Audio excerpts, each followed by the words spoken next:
Memory: How to Develop, Train, and Use It by William Walker Atkinson. Chapter 1. Memory: Its Importance. It needs very little argument to convince the average thinking person of the great importance of memory, although even then very few begin to realize just how important is the function of the mind that has to do with the retention of mental impressions. The first thought of the average person when he is asked to consider the importance of memory is its use in the affairs of everyday life, along developed and cultivated lines, as contrasted with the lesser degrees of its development.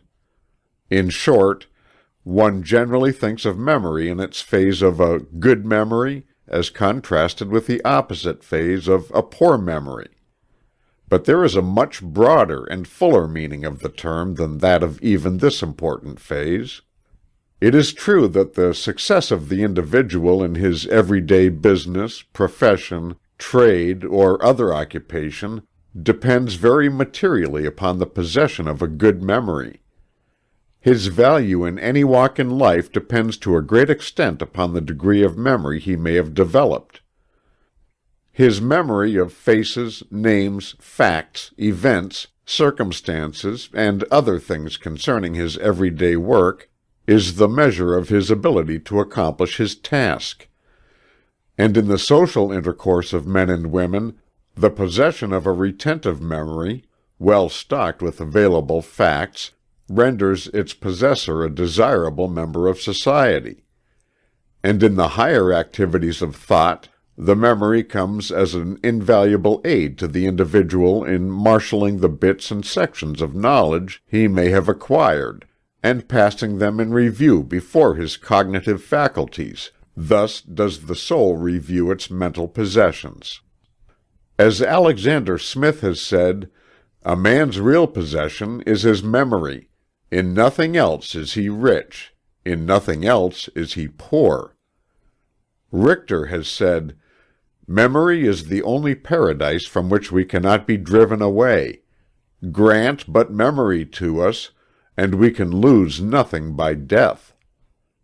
Lactantius says, "Memory tempers prosperity, mitigates adversity, controls youth, and delights old age." But even the above phases of memory represent but a small segment of its complete circle. Memory is more than a good memory. It is the means whereby we perform the largest share of our mental work. As Bacon has said, "All knowledge is but remembrance." And Emerson, "Memory is a primary and fundamental faculty, without which none other can work. The cement, the bitumen, the matrix in which the other faculties are embedded. Without it, all life and thought were an unrelated succession." And Burke, "There is no faculty of the mind which can bring its energy into effect unless the memory be stored with ideas for it to look upon." And Basile, "Memory is the cabinet of imagination, the treasury of reason, the registry of conscience, and the council chamber of thought." Kant pronounced memory to be "the most wonderful of the faculties." Kay, one of the best authorities on the subject, has said regarding it, "Unless the mind possessed the power of treasuring up and recalling its past experiences, no knowledge of any kind could be acquired. If every sensation, thought, or emotion passed entirely from the mind the moment it ceased to be present, then it would be as if it had not been, and it could not be recognized or named should it happen to return. Such an one would be not only without knowledge, without experience gathered from the past, but without purpose, aim, or plan regarding the future, for these imply knowledge and require memory. Even voluntary motion, or motion for a purpose, could have no existence without memory, for memory is involved in every purpose. Not only the learning of the scholar, but the inspiration of the poet, the genius of the painter, the heroism of the warrior, all depend upon memory. Nay, even consciousness itself could have no existence without memory, for every act of consciousness involves a change from a past state to a present, and did the past state vanish the moment it was past, there could be no consciousness of change. Memory, therefore, must be said to be involved in all conscious existence, a property of every conscious being. In the building of character and individuality, the memory plays an important part, for upon the strength of the impressions received, and the firmness with which they are retained, depends the fiber of character and individuality. Our experiences are indeed the stepping stones to greater attainments, and at the same time our guides and protectors from danger. If the memory serves us well in this respect, we are saved the pain of repeating the mistakes of the past, and may also profit by remembering and thus avoiding the mistakes of others. As Beatty says, "When memory is preternaturally defective, experience and knowledge will be deficient in proportion, and imprudent conduct and absurd opinion are the necessary consequence." Bain says, "A character retaining a feeble hold of bitter experience, or genuine delight, and unable to revive afterwards the impression of the time, is in reality the victim of an intellectual weakness, under the guise of a moral weakness. To have constantly before us an estimate of the things that affect us, true to the reality, is one precious condition for having our will always stimulated with an accurate reference to our happiness. The thoroughly educated man, in this respect, is that he can carry with him at all times the exact estimate of what he has enjoyed or suffered from every object that has ever affected him, and in case of encounter can present to the enemy as strong a front as if he were under the genuine impression. A full and accurate memory, for pleasure or for pain, is the intellectual basis both of prudence as regards self and sympathy as regards others. So we see that the cultivation of the memory is far more than the cultivation and development of a single mental faculty. It is the cultivation and development of our entire mental being, the development of ourselves. To many persons, the words memory, recollection, and remembrance have the same meaning, but there is a great difference in the exact shade of meaning of each term. The student of this book should make the distinction between the terms, for by so doing he will be better able to grasp the various points of advice and instruction herein given.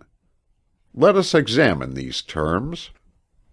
Locke, in his celebrated work, The Essay Concerning Human Understanding, has clearly stated the difference between the meaning of these several terms. He says, "Memory is the power to revive again in our minds those ideas which, after imprinting, have disappeared, or have been laid aside out of sight. When an idea again recurs without the operation of the like object on the external sensory, it is remembrance. If it be sought after by the mind, and with pain and endeavor found, and brought again into view, it is recollection." Fuller says, commenting on this, "Memory is the power of reproducing in the mind former impressions, or percepts. Remembrance and recollection are the exercise of that power, the former being involuntary or spontaneous, the latter volitional. We remember because we cannot help it, but we recollect only through positive effort. The act of remembering, taken by itself, is involuntary. In other words, when the mind remembers without having tried to remember, it acts spontaneously. Thus it may be said, in the narrow, contrasted sense of the two terms, that we remember by chance, but recollect by intention, and if the endeavor be successful, that which is reproduced becomes, by the very effort to bring it forth, more firmly entrenched in the mind than ever. But the new psychology makes a little different distinction from that of Locke, as given above. It uses the word memory not only in his sense of the power to retrieve, etc., but also in the sense of the activities of the mind which tend to receive and store away the various impressions of the senses, and the ideas conceived by the mind, to the end that they may be reproduced voluntarily or involuntarily thereafter. The distinction between remembrance and recollection, as made by Locke, is adopted as correct by the new psychology. It has long been recognized that the memory, in all of its phases, is capable of development, culture, training, and guidance through intelligent exercise. Like any other faculty of the mind, or physical part, muscle, or limb, it may be improved and strengthened. But until recent years, the entire efforts of these memory developers were directed to the strengthening of that phase of the memory known as recollection, which, you will remember, Locke defined as an idea or impression sought after by the mind, and with pain and endeavor found and brought again into view. The new psychology goes much further than this. While pointing out the most improved and scientific methods for recollecting the impressions and ideas of the memory, it also instructs the student in the use of the proper methods whereby the memory may be stored with clear and distinct impressions, which will, thereafter, flow naturally and involuntarily into the field of consciousness when the mind is thinking upon the associated subject or line of thought, and which may also be recollected by a voluntary effort with far less expenditure of energy than under the old methods and systems. You will see this idea carried out in detail as we progress with the various stages of the subject in this work. You will see that the first thing to do is to find something to remember, then to impress that thing clearly and distinctly upon the receptive tablets of the memory, then to exercise the remembrance in the direction of bringing out the stored-away facts of the memory, then to acquire the scientific methods of recollecting special items of memory that may be necessary at some special time.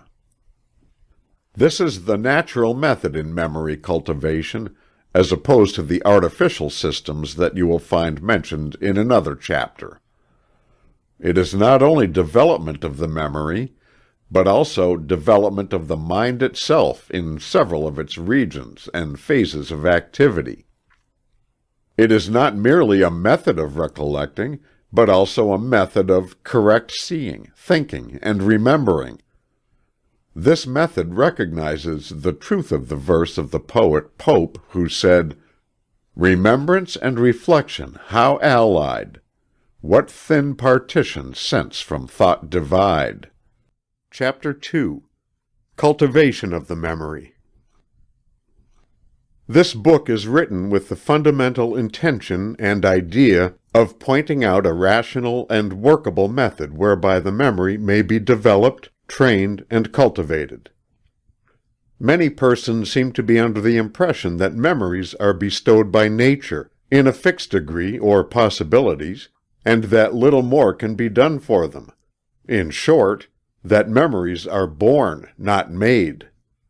But the fallacy of any such idea is demonstrated by the investigations and experiments of all the leading authorities, as well as by the results obtained by persons who have developed and cultivated their own memories by individual effort, without the assistance of an instructor. But all such improvement, to be real, must be along certain natural lines and in accordance with the well-established laws of psychology, instead of along artificial lines, and in defiance of psychological principles. Cultivation of the memory is a far different thing from trick memory, or feats of mental legerdemain, if the term is permissible. Kay says that the memory is capable of indefinite improvement. There can be no manner of doubt. But with regard to the means by which this improvement is to be effected, mankind are still greatly in ignorance. Dr. Noah Porter says, "The natural as opposed to the artificial memory depends on the relations of sense and the relations of thought. The spontaneous memory of the eye and the ear, availing itself of the obvious conjunctions of objects which are furnished by space and time, and the rational memory of those higher combinations which the rational faculties superinduce upon those lower. The artificial memory proposes to substitute for the natural and necessary relations under which all objects must present and arrange themselves, an entirely new set of relations that are purely arbitrary and mechanical, which excite little or no other interest than that they are to aid us in remembering. It follows that if the mind tasks itself to the special effort of considering objects under these artificial relations, it will give less attention to those which have a direct and legitimate interest for itself." Granville says, "The defects of most methods which have been devised and employed for improving the memory lies in the fact that while they serve to impress particular subjects on the mind, they do not render the memory, as a whole, ready or attentive." Fuller says, "Surely an art of memory may be made more destructive to natural memory than spectacles are to eyes." These opinions of the best authorities might be multiplied indefinitely. The consensus of the best opinion is decidedly against the artificial systems, and in favor of the natural ones.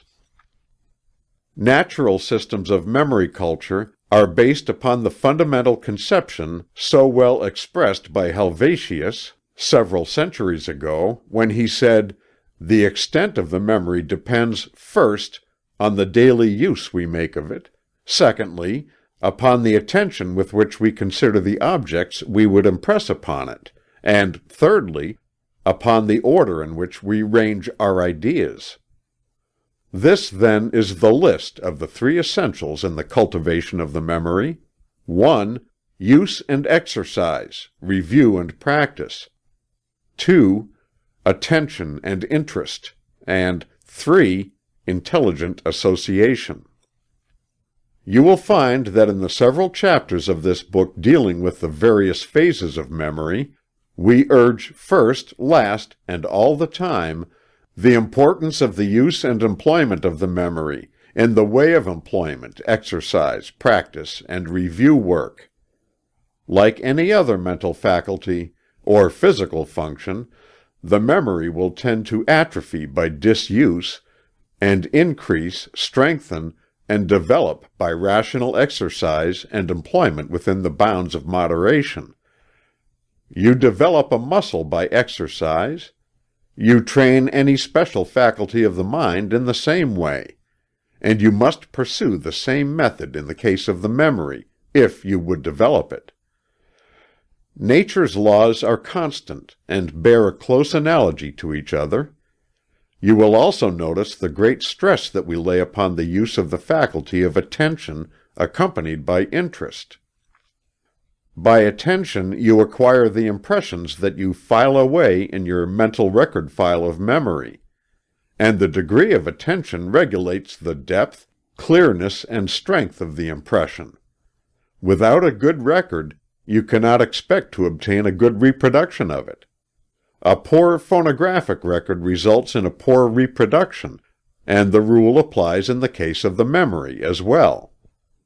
You will also notice that we explain the laws of association, and the principles which govern the subject, as well as the methods whereby the proper associations may be made. Every association that you weld to an idea or an impression serves as a cross-reference in the index, whereby the thing is found by remembrance or recollection when it is needed. We call your attention to the fact that one's entire education depends for its efficiency upon this law of association. It is a most important feature in the rational cultivation of the memory, while at the same time being the bane of the artificial systems. Natural associations educate, while artificial ones tend to weaken the powers of the mind, if carried to any great length. There is no royal road to memory. The cultivation of the memory depends upon the practice along certain scientific lines, according to well-established psychological laws. Those who hope for a sure shortcut will be disappointed, for none such exists. As Halleck says, "The student ought not to be disappointed to find that memory is no exception to the rule of improvement by proper methodical and long-continued exercise. There is no royal road, no shortcut, to the improvement of either mind or muscle. But the student who follows the rules which psychology has laid down may know that he is walking in the shortest path, and not wandering aimlessly about. Using these rules, he will advance much faster than those without chart, compass, or pilot. He will find mnemonics of extremely limited use. Improvement comes by orderly steps. Methods that dazzle at first sight never give solid results. The student is urged to pay attention to what we have to say in other chapters of the book upon the subjects of attention and association. It is not necessary to state here the particulars that we mention there. The cultivation of the attention is a prerequisite for good memory, and deficiency in this respect means deficiency not only in the field of memory, but also in the general field of mental work. In all branches of the new psychology, there is found a constant repetition of the injunction to cultivate the faculty of attention and concentration. Halleck says, "Haziness of perception lies at the root of many a bad memory." If perception is definite, the first step has been taken toward ensuring a good memory. If the first impression is vivid, its effect upon the brain cells is more lasting. All persons ought to practice their visualizing power. This will react upon perception and make it more definite. Visualizing will also form a brain habit of remembering things pictorially, and hence more exactly. The subject of association must also receive its proper share of attention, for it is by means of association that the stored-away records of the memory may be recovered or recollected. As Blackie says, "Nothing helps the mind so much as order and classification. Classes are few, individuals many. To know the class well is to know what is most essential in the character of the individual, and what burdens the memory least to retain."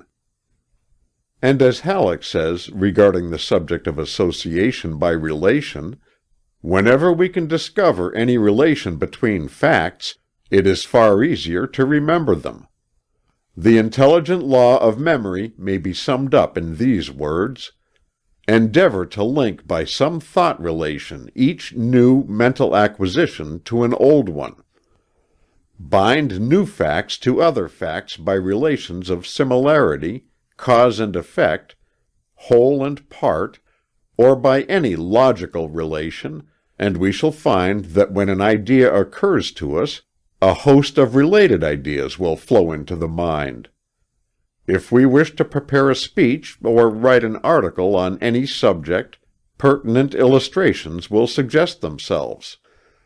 The person whose memory is merely contiguous will wonder how we think of them.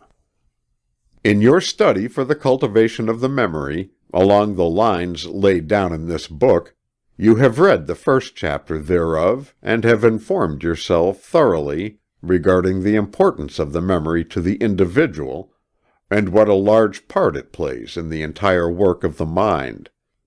Now carefully read the third chapter, and acquaint yourself with the possibilities in the direction of cultivating the memory to a high degree, as evidenced by the instances related of the extreme cases of development noted therein. Then study the chapter on memory systems, and realize that the only true method is the natural method, which requires work, patience, and practice. Then make up your mind that you will follow this plan as far as it will take you. Then acquaint yourself with the secret of memory, the subconscious region of the mind, in which the records of memory are kept, stored away, and indexed, and in which the little mental office boys are busily at work. This will give you the key to the method. Then take up the 2 chapters on attention and association, respectively, and acquaint yourself with these important principles. Then study the chapter on the phases of memory, and take mental stock of yourself, determining in which phase of memory you are strongest, and in which you need development. Then read the 2 chapters on training the eye and ear, respectively. You need this instruction. Then read over the several chapters on the training of the special phases of the memory, whether you need them or not. You may find something of importance in them. Then read the concluding chapter, which gives you some general advice and parting instruction. Then return to the chapters dealing with the particular phases of memory in which you have decided to develop yourself, studying the details of the instruction carefully until you know every point of it. Then, most important of all, get to work. The rest is a matter of practice, practice, practice, and rehearsal. Go back to the chapters from time to time and refresh your mind regarding the details. Reread each chapter at intervals. Make the book your own, in every sense of the word, by absorbing its contents. Chapter 3. Celebrated Cases of Memory. In order that the student may appreciate the marvelous extent of development possible to the memory, we have thought it advisable to mention a number of celebrated cases, past and present. In so doing, we have no desire to hold up these cases as worthy of imitation, for they are exceptional and not necessary in everyday life. We mention them merely to show to what wonderful extent development along these lines is possible. In India, in the past, the sacred books were committed to memory and handed down from teacher to student for ages. And even today it is no uncommon thing for the student to be able to repeat, word for word, some voluminous religious work equal in extent to the New Testament. Max Muller states that the entire text and glossary of Panini's Sanskrit grammar, equal in extent to the entire Bible, were handed down orally for several centuries before being committed to writing. There are Brahmins today who have committed to memory, and who can repeat at will, the entire collection of religious poems known as the Mahabharata, consisting of over 300,000 slokas, or verses. Leland states that the Slavonian minstrels of the present day have by heart, with remarkable accuracy, immensely long epic poems. I have found the same among Algonquin Indians, whose sagas, or mythic legends, are interminable, and yet are committed word by word accurately. I have heard in England of a lady 90 years of age, whose memory was miraculous, and of which extraordinary instances are narrated by her friends. She attributed it to the fact that, when young, she had been made to learn a verse from the Bible every day, and then constantly review it. As her memory improved, she learned more, the result being that in the end she could repeat from memory any verse or chapter called for in the whole Scripture.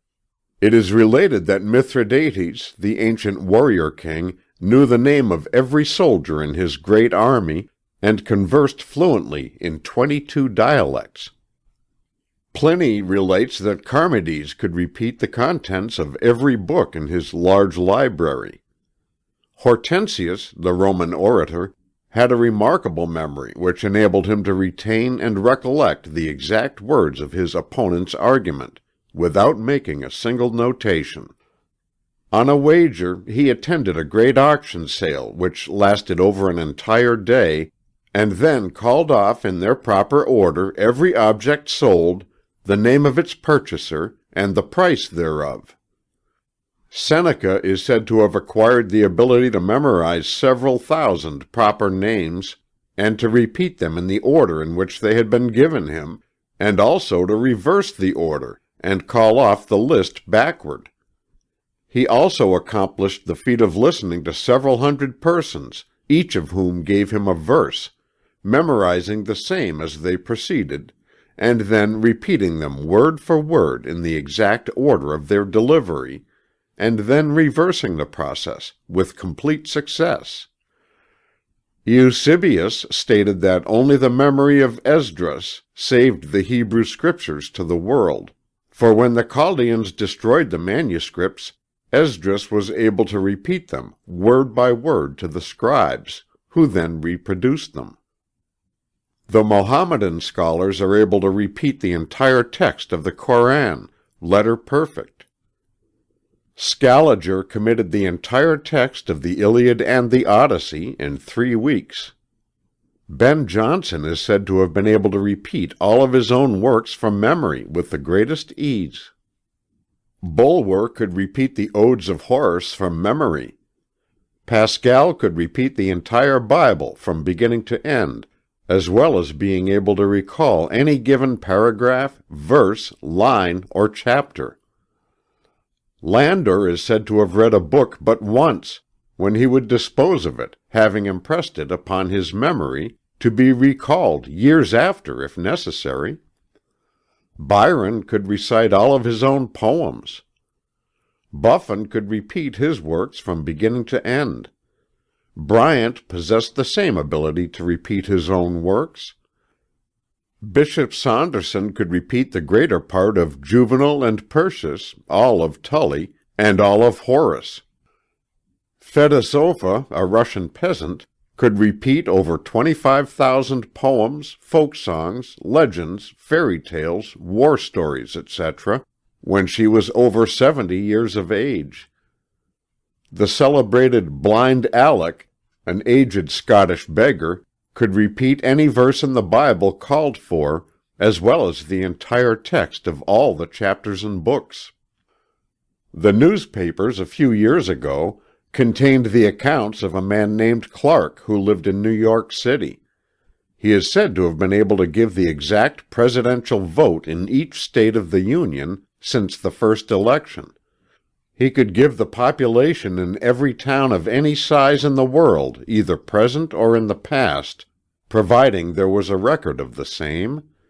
He could quote from Shakespeare for hours at a time, beginning at any given point in any play. He could recite the entire text of the Iliad in the original Greek. The historical case of the unnamed Dutchman is known to all students of memory.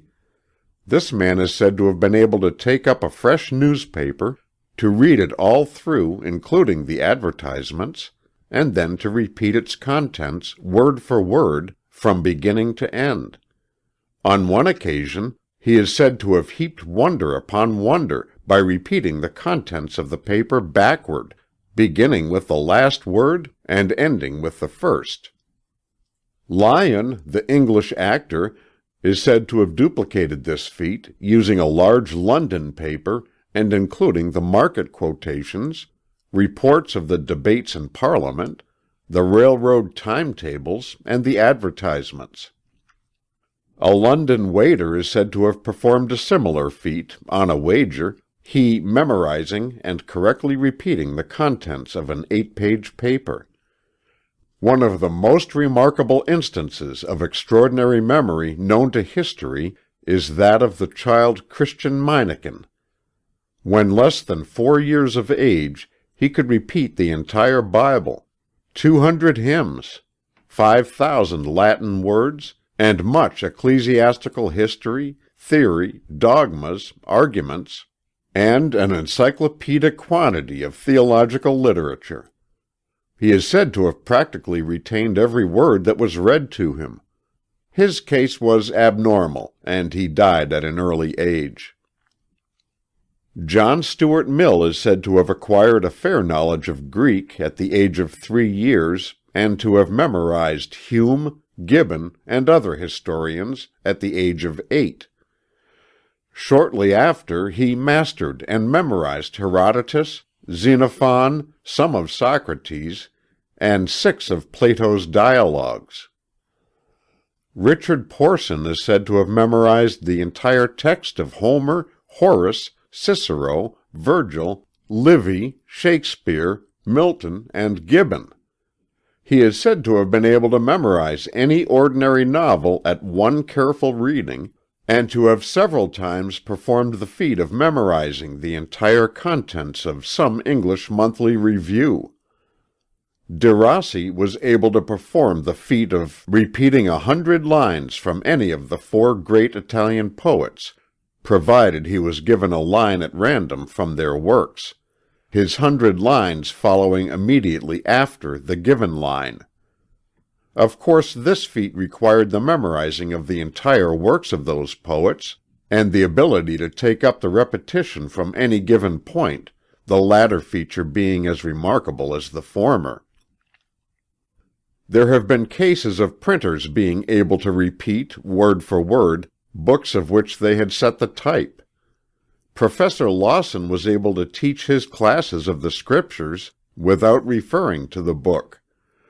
He claimed that if the entire stock of Bibles were to be destroyed, he could restore the book entire from his memory. Reverend Thomas Fuller is said to have been able to walk down a long London street, reading the names of the signs on both sides, then recalling them in the order in which they had been seen, and then by reversing the order. There are many cases on record of persons who memorized the words of every known tongue of civilization, as well as a great number of dialects, languages, and tongues of savage races.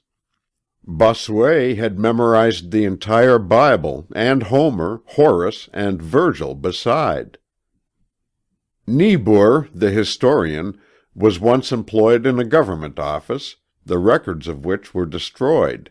He, thereupon, restored the entire contents of the book of records which he had written, all from his memory. Asa Gray knew the names of 10,000 plants. Milton had a vocabulary of 20,000 words, and Shakespeare one of 25,000. Cuvier and Agassiz are said to have memorized lists of several thousand species and varieties of animals. Magliabechi, the librarian of Florence, is said to have known the location of every volume in the large library of which he was in charge, and the complete list of works along certain lines in all the other great libraries.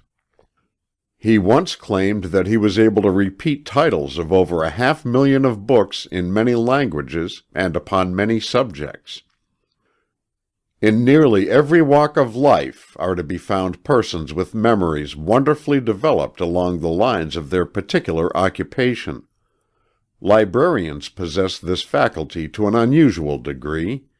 Skilled workers in the finer lines of manufacture also manifest a wonderful memory for the tiny parts of the manufactured article, etc. Bank officers have a wonderful memory for names and faces.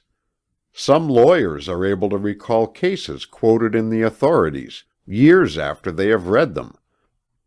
Perhaps the most common, and yet the most remarkable, instances of memorizing in one's daily work is to be found in the cases of the theatrical profession. In some cases, members of stock company must not only be able to repeat the lines of the play they are engaged in acting at the time, but also the one that they are rehearsing for the following week, and possibly the one for the second week. And in repertoire companies, the actors are required to be letter perfect in a dozen or more plays. Surely a wonderful feat, and yet one so common that no notice is given to it. In some of the celebrated cases, the degree of recollection manifested is undoubtedly abnormal, but in the majority of the cases, it may be seen that the result has been obtained only by the use of natural methods and persistent exercise. That wonderful memories may be acquired by anyone who will devote to the task patience, time, and work is a fact generally acknowledged by all students of the subject. It is not a gift, but something to be won by effort and work along scientific lines. Chapter 4. Memory Systems. The subject of memory development is not a new one by any means. For 2,000 years, at least, there has been much thought devoted to the subject. Many books written thereupon, and many methods or systems invented, the purpose of which has been the artificial training of the memory. Instead of endeavoring to develop the memory by scientific training and rational practice and exercise along natural lines, there seems to have always been an idea that one could improve on nature's methods, and that a plan might be devised by the use of some trick the memory might be taught to give up her hidden treasures. The law of association has been used in the majority of these systems, often to a ridiculous degree. Fanciful systems have been built up, all artificial in their character and nature, the use of which, to any great extent, is calculated to result in a decrease of the natural powers of remembrance and recollection, just as in the case of natural aids to the physical system, there is always found a decrease in the natural powers. Nature prefers to do her own work, unaided. She may be trained, led, directed, and harnessed, but she insists upon doing the work herself, or dropping the task. The principle of association is an important one, and forms a part of natural memory training, and should be so used.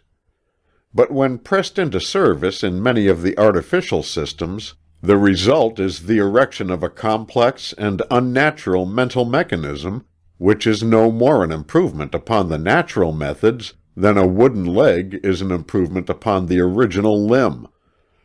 There are many points in some of these systems which may be employed to advantage in natural memory training by divorcing them from their fantastic rules and complex arrangement. We ask you to run over the list of the principal systems with us, that you may discard the useless material by recognizing it as such, and cull the valuable for your own use. The ancient Greeks were fond of memory systems. Simonides, the Greek poet who lived about 500 BC, was one of the early authorities, and his work has influenced nearly all of the many memory systems that have sprung up since that time. There is a romantic story connected with the foundation of his system. It is related that the poet was present at a large banquet attended by some of the principal men of the place. He was called out by a message from home, and left before the close of the meal. Shortly after he left, the ceiling of the banquet hall fell upon the guests, killing all present in the room, and mutilating their bodies so terribly that their friends were unable to recognize them. Simonides, having a well-developed memory for places and position, was able to recall the exact order in which each guest had been seated, and therefore was able to aid in the identification of the remains. This occurrence impressed him so forcibly that he devised a system of memory based upon the idea of position, which attained great popularity in Greece, and the leading writers of the day highly recommended it. The system of Simonides was based upon the idea of position. It was known as the topical system. His students were taught to picture in the mind a large building divided into sections, and then into rooms, halls, etc. The thing to be remembered was visualized as occupying some certain space or place in that building, the grouping being made according to association and resemblance. When one wished to recall the things to consciousness, all that was necessary was to visualize the mental building, and then take an imaginary trip from room to room, calling off the various things as they had been placed. The Greeks thought very highly of this plan, and many variations of it were employed. Cicero said, "By those who would improve the memory, certain places must be fixed upon, and of those things which they desire to keep in memory, symbols must be conceived in the mind and ranged, as it were, in those places. Thus the order of places would preserve the order of things, and the symbols of the things would denote the things themselves, so that we should use the places as waxen tablets, and the symbols as letters." Quintilian advises students to fix in their minds places of the greatest possible extent, diversified by considerable variety, such as a large house, for example, divided into many apartments. Whatever is remarkable in it is carefully impressed on the mind, so that the thought may run over every part of it without hesitation or delay. Places we must have, either fancied or selected, and images or symbols which we may invent at pleasure. These symbols are marks by which we may distinguish the particulars which we have to get by heart. Many modern systems have been erected upon the foundation of Simonides, and in some of which cases students have been charged high prices for the secret. The following outline given by K gives the secret of many a high-priced system of this class. Select a number of rooms and divide the walls and floor of each, in imagination, into 9 equal parts or squares, 3 in a row. On the front wall, that opposite the entrance, of the first room, are the units. On the right-hand wall, the tens. On the left hand, the 20s. On the fourth wall, the 30s, and on the floor, the 40s. Numbers 10, 20, 30, and 40 each find a place on the roof above their respective walls, while 50 occupies the center of the room. One room will thus furnish 50 places, and 10 rooms as many as 500. Having fixed these clearly in the mind, so as to be able readily and at once to tell exactly the position of each place or number, it is then necessary to associate with each of them some familiar object, or symbol, so that the object being suggested its place may be instantly remembered, or when the place be before the mind, its object may immediately spring up. When this has been done thoroughly, the objects can be run over in any order from beginning to end, or from end to beginning, or the place of any particular one can at once be given. All that is further necessary is to associate the ideas we wish to remember with the objects in the various places, by which means they are easily remembered and can be gone over in any order. In this way, one may learn to repeat several hundred disconnected words or ideas in any order after hearing them only once. We do not consider it necessary to argue in detail the fact that this system is artificial and cumbersome to a great degree. While the idea of position may be employed to some advantage in grouping together in the memory several associated facts, ideas, or words, still the idea of employing a process such as the above in the ordinary affairs of life is ridiculous, and any system based upon it has a value only as a curiosity, or a mental acrobatic feat. Akin to the above is the idea underlying many other systems and secret methods, the idea of contiguity, in which words are strung together by fanciful connecting links. Feinagle describes this underlying idea or principle as follows. The recollection of them is assisted by associating some idea of relation between the two, and as we find by experience, that whatever is ludicrous is calculated to make a strong impression on the mind, the more ridiculous the association is the better. The systems founded upon this idea may be employed to repeat a long string of disconnected words and similar things, but have but little practical value, notwithstanding the high prices charged for them. They serve merely as curiosities, or methods of performing tricks to amuse one's friends. Dr. Kothe, a German teacher, about the middle of the 19th century, founded this last school of memory training, his ideas serving as the foundation for many teachers of high-priced systems or secret methods since that time. The above description of Feinagle gives the key to the principle employed. The working of the principle is accomplished by the employment of intermediates, or correlatives as they are called. For instance, the word chimney and leaf would be connected as follows: chimney, smoke; wood, tree; leaf. Then there are systems or methods based on the old principle of the figure alphabet, in which one is taught to remember dates by associating them with letters or words. For instance, one of the teachers of this class of systems wished his pupils to remember the year 1480 by the word B-I-G-R-A-T, the capitals representing the figures in the date. Comment is unnecessary. The student will find that nearly all the systems or secret methods that are being offered for sale in courses, often at a very high price, are merely variations, improvements upon, or combinations of the three forms of artificial methods named above.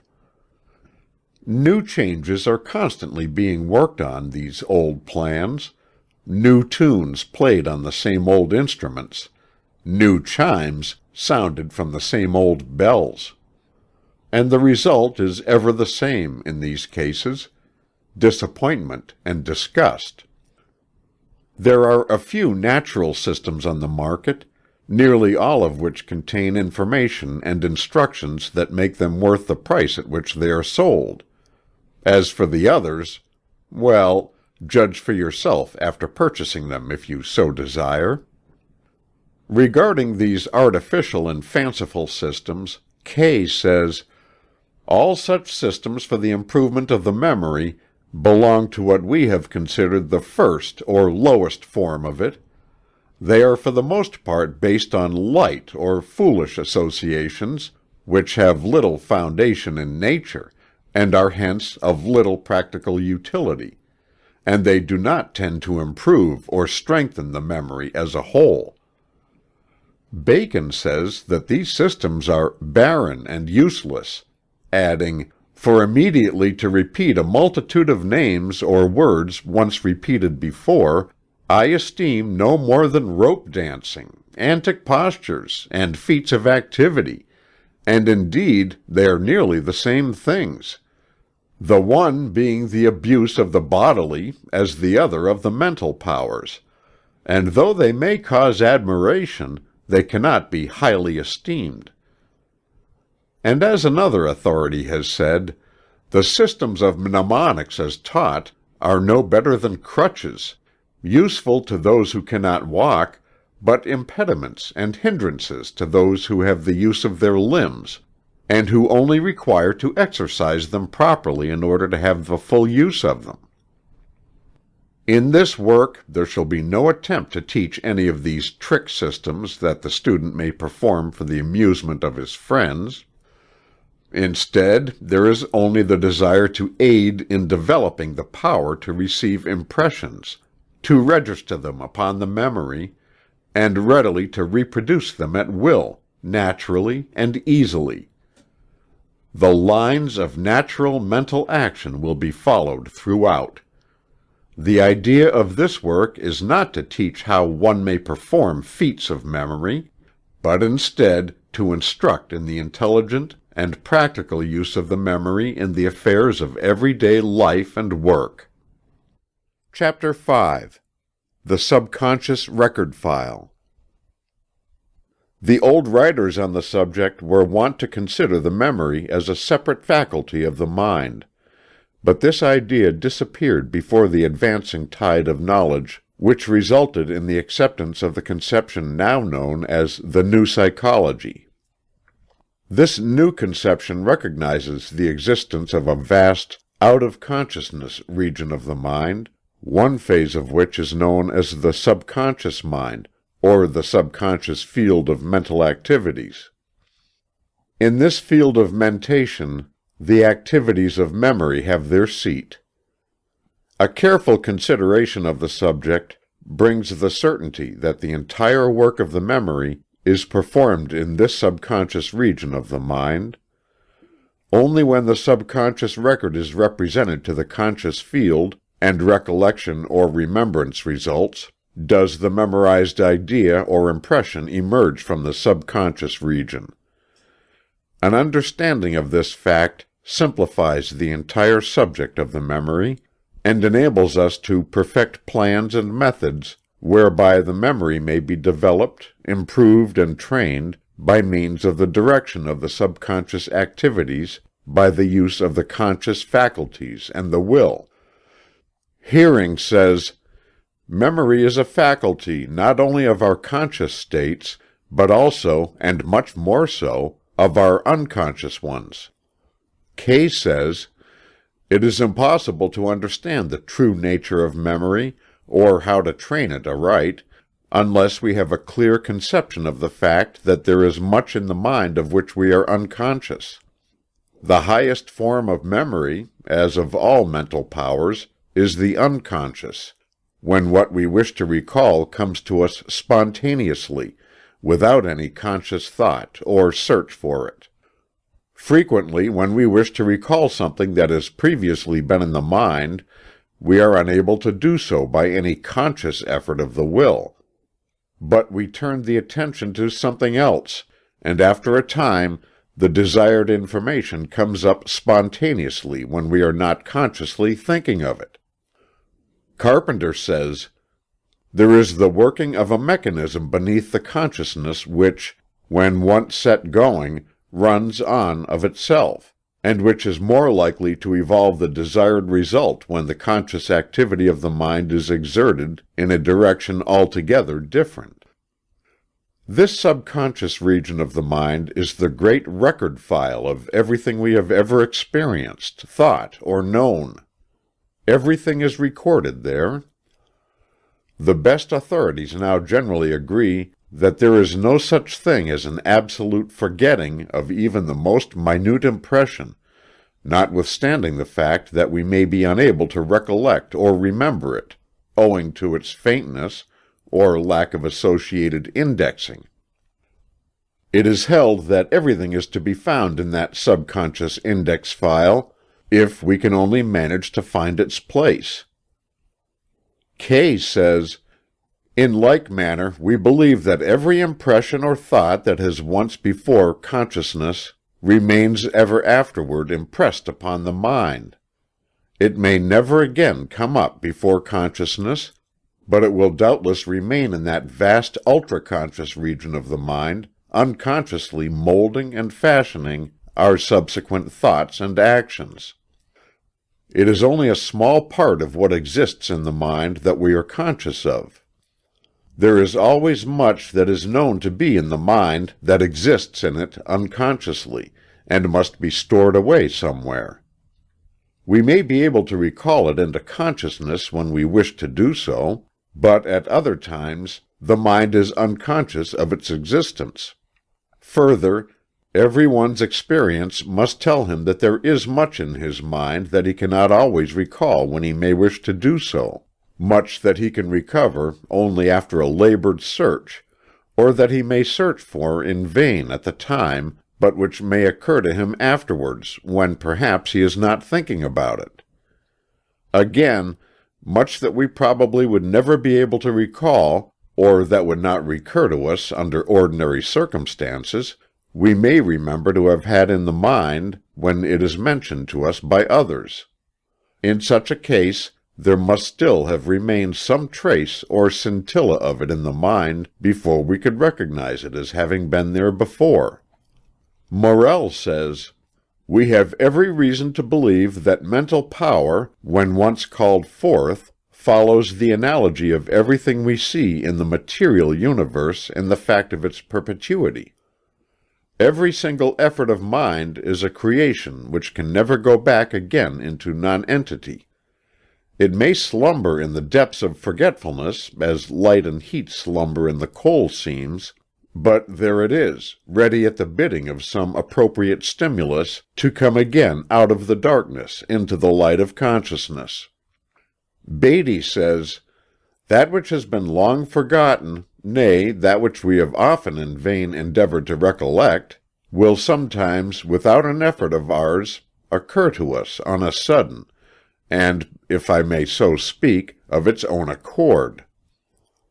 Hamilton says, "The mind frequently contains whole systems of knowledge which, though in our normal state they may have faded into absolute oblivion, may in certain abnormal states, as madness, delirium, somnambulism, catalepsy, etc., flash out into luminous consciousness.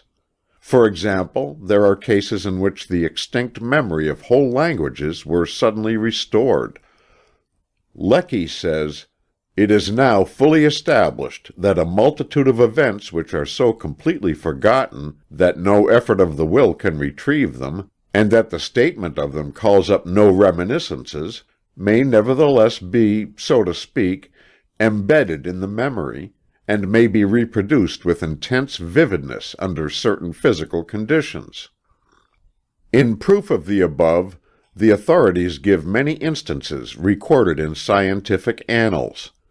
Coleridge relates the well-known case of the old woman who could neither read nor write, who, when in the delirium of fever, incessantly recited, in very pompous tones, long passages from the Latin, Greek, and Hebrew, with a distinct enunciation and precise rendition. Notes of her ravings were taken down by shorthand, and caused much wonderment, until it was afterwards found that in her youth she had been employed as a servant in the house of a clergyman, who was in the habit of walking up and down in his study, reading aloud from his favorite classical and religious writers. In his books were found marked passages corresponding to the notes taken from the girl's ravings. Her subconscious memory had stored up the sounds of these passages heard in her early youth, but of which she had no recollection in her normal state. Beaufort, describing his sensations just before being rescued from drowning, says, "Every incident of my former life seemed to glance across my recollection in a retrograde procession, not in mere outline, but in a picture filled with every minute and collateral feature, thus forming a panoramic view of my whole existence." Kay truly observes, "By adopting the opinion that every thought or impression that had once been consciously before the mind is ever afterwards retained, we obtain light on many obscure mental phenomena, and especially do we draw from it the conclusion of the perfectibility of the memory to an almost unlimited extent.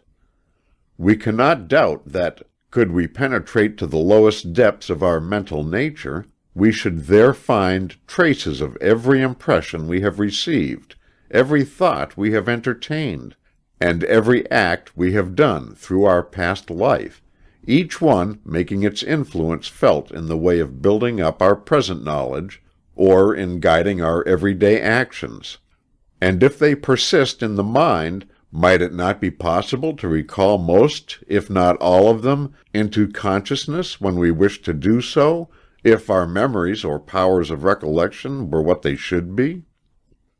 As we have said, this great subconscious region of the mind, this memory region, may be thought of as a great record file, with an intricate system of indexes, and office boys whose business it is to file away the records, to index them, and to find them when needed.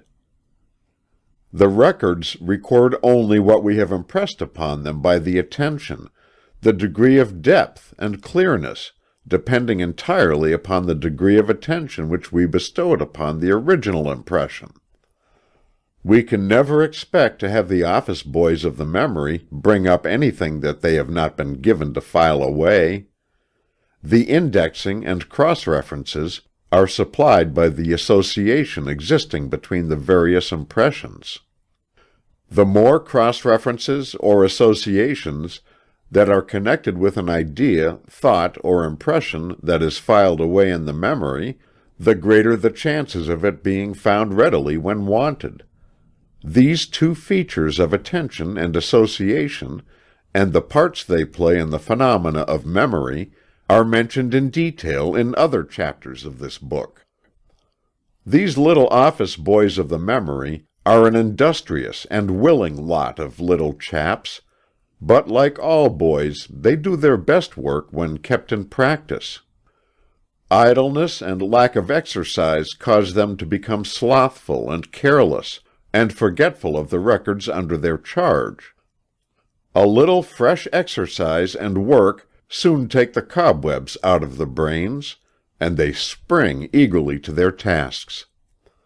They become familiar with their work when exercised properly, and soon become very expert. They have a tendency to remember on their own part, and when a certain record is called for, often they grow accustomed to its place, and can find it without referring to the indexes at all. But their trouble comes from faint and almost illegible records, caused by poor attention. These they can scarcely decipher when they do succeed in finding them. Lack of proper indexing by associations causes them much worry and extra work, and sometimes they are unable to find the records at all from this neglect. Often, however, after they have told you that they cannot find a thing, and you have left the place in disgust, they will continue their search, and hours afterward will surprise you by handing you the desired idea or impression which they had found carelessly indexed or improperly filed away. In these chapters you will be helped, if you will carry in your mind these little office boys of the memory record file, and the hard work they have to do for you, much of which is made doubly burdensome by your own neglect and carelessness.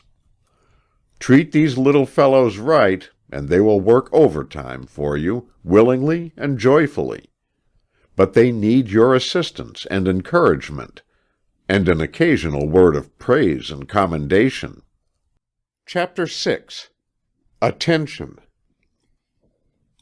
As we have seen in the preceding chapters, before one can expect to recall or remember a thing, that thing must have been impressed upon the records of his subconsciousness, distinctly and clearly. And the main factor of the recording of impressions is that quality of the mind that we call attention. All the leading authorities on the subject of memory recognize and teach the value of attention in the cultivation and development of the memory. Tupper says, "Memory, the daughter of attention, is the teeming mother of wisdom." Lowell says, "Attention is the stuff that memory is made of, and memory is accumulated genius." Hall says, "In the power of fixing the attention lies the most precious of the intellectual habits."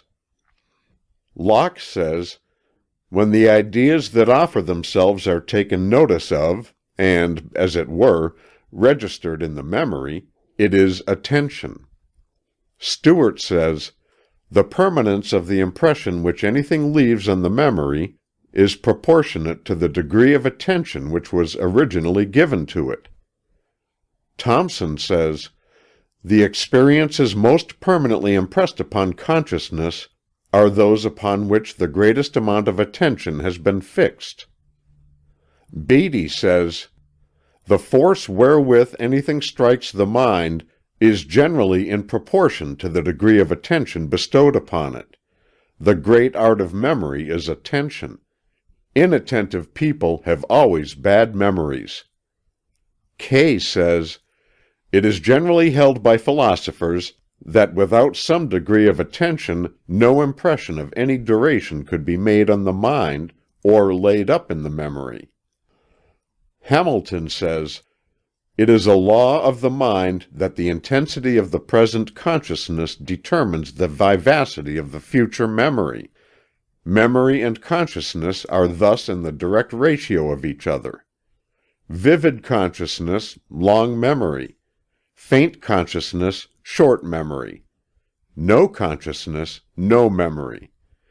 An act of attention, that is an act of concentration, seems thus necessary to every exertion of consciousness, as a certain contraction of the pupil is requisite to every exertion of vision.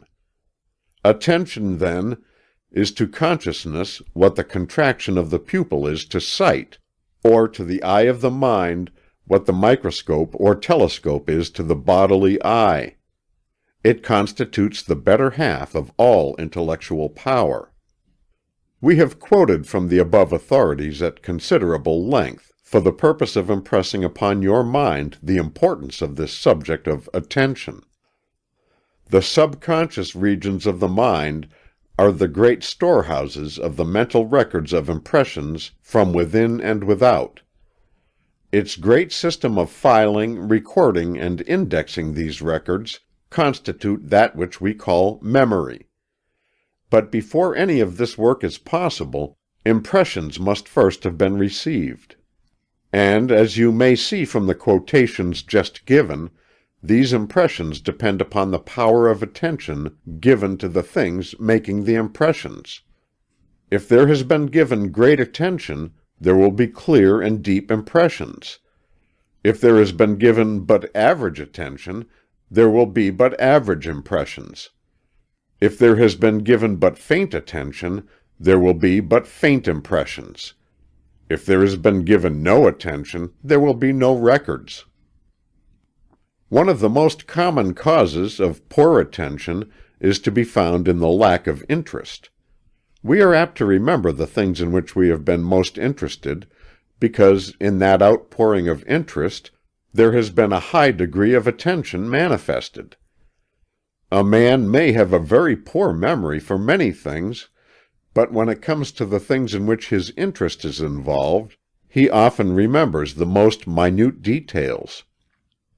What is called involuntary attention is that form of attention that follows upon interest, curiosity, or desire, no special effort of the will being required in it. What is called voluntary attention is that form of attention that is bestowed upon objects not necessarily interesting, curious, or attractive. This requires the application of the will, and is a mark of a developed character. Every person has more or less involuntary attention, while but few possess developed voluntary attention. The former is instinctive, the latter comes only by practice and training. But there is this important point to be remembered, that interest may be developed by voluntary attention bestowed and held upon an object. Things that are originally lacking in sufficient interest to attract the involuntary attention may develop a secondary interest if the voluntary attention be placed upon and held upon them. As Halleck says on this point, "When it is said that attention will not take a firm hold on an uninteresting thing, we must not forget that anyone not shallow and fickle can soon discover something interesting in most objects." Here cultivated minds show their special superiority, for the attention which they are able to give generally ends in finding a pearl in the most uninteresting-looking oyster. When an object necessarily loses interest from one point of view, such minds discover in it new attributes. The essence of genius is to present an old thing in new ways, whether it be some force in nature or some aspect of humanity. It is very difficult to teach another person how to cultivate the attention. This because the whole thing consists so largely in the use of the will, and by faithful practice and persistent application. The first requisite is the determination to use the will. You must argue it out with yourself until you become convinced that it is necessary and desirable for you to acquire the art of voluntary attention. You must convince yourself beyond reasonable doubt. This is the first step, and one more difficult than it would seem at first sight. The principal difficulty in it lies in the fact that to do the thing you must do some active, earnest thinking, and the majority of people are too lazy to indulge in such mental effort. Having mastered this first step, you must induce a strong, burning desire to acquire the art of voluntary attention. You must learn to want it hard. In this way you induce a condition of interest and attractiveness where it was previously lacking. Third and last, you must hold your will firmly and persistently to the task, and practice faithfully. Begin by turning your attention upon some uninteresting thing and studying its detail until you are able to describe them. This will prove very tiresome at first, but you must stick to it.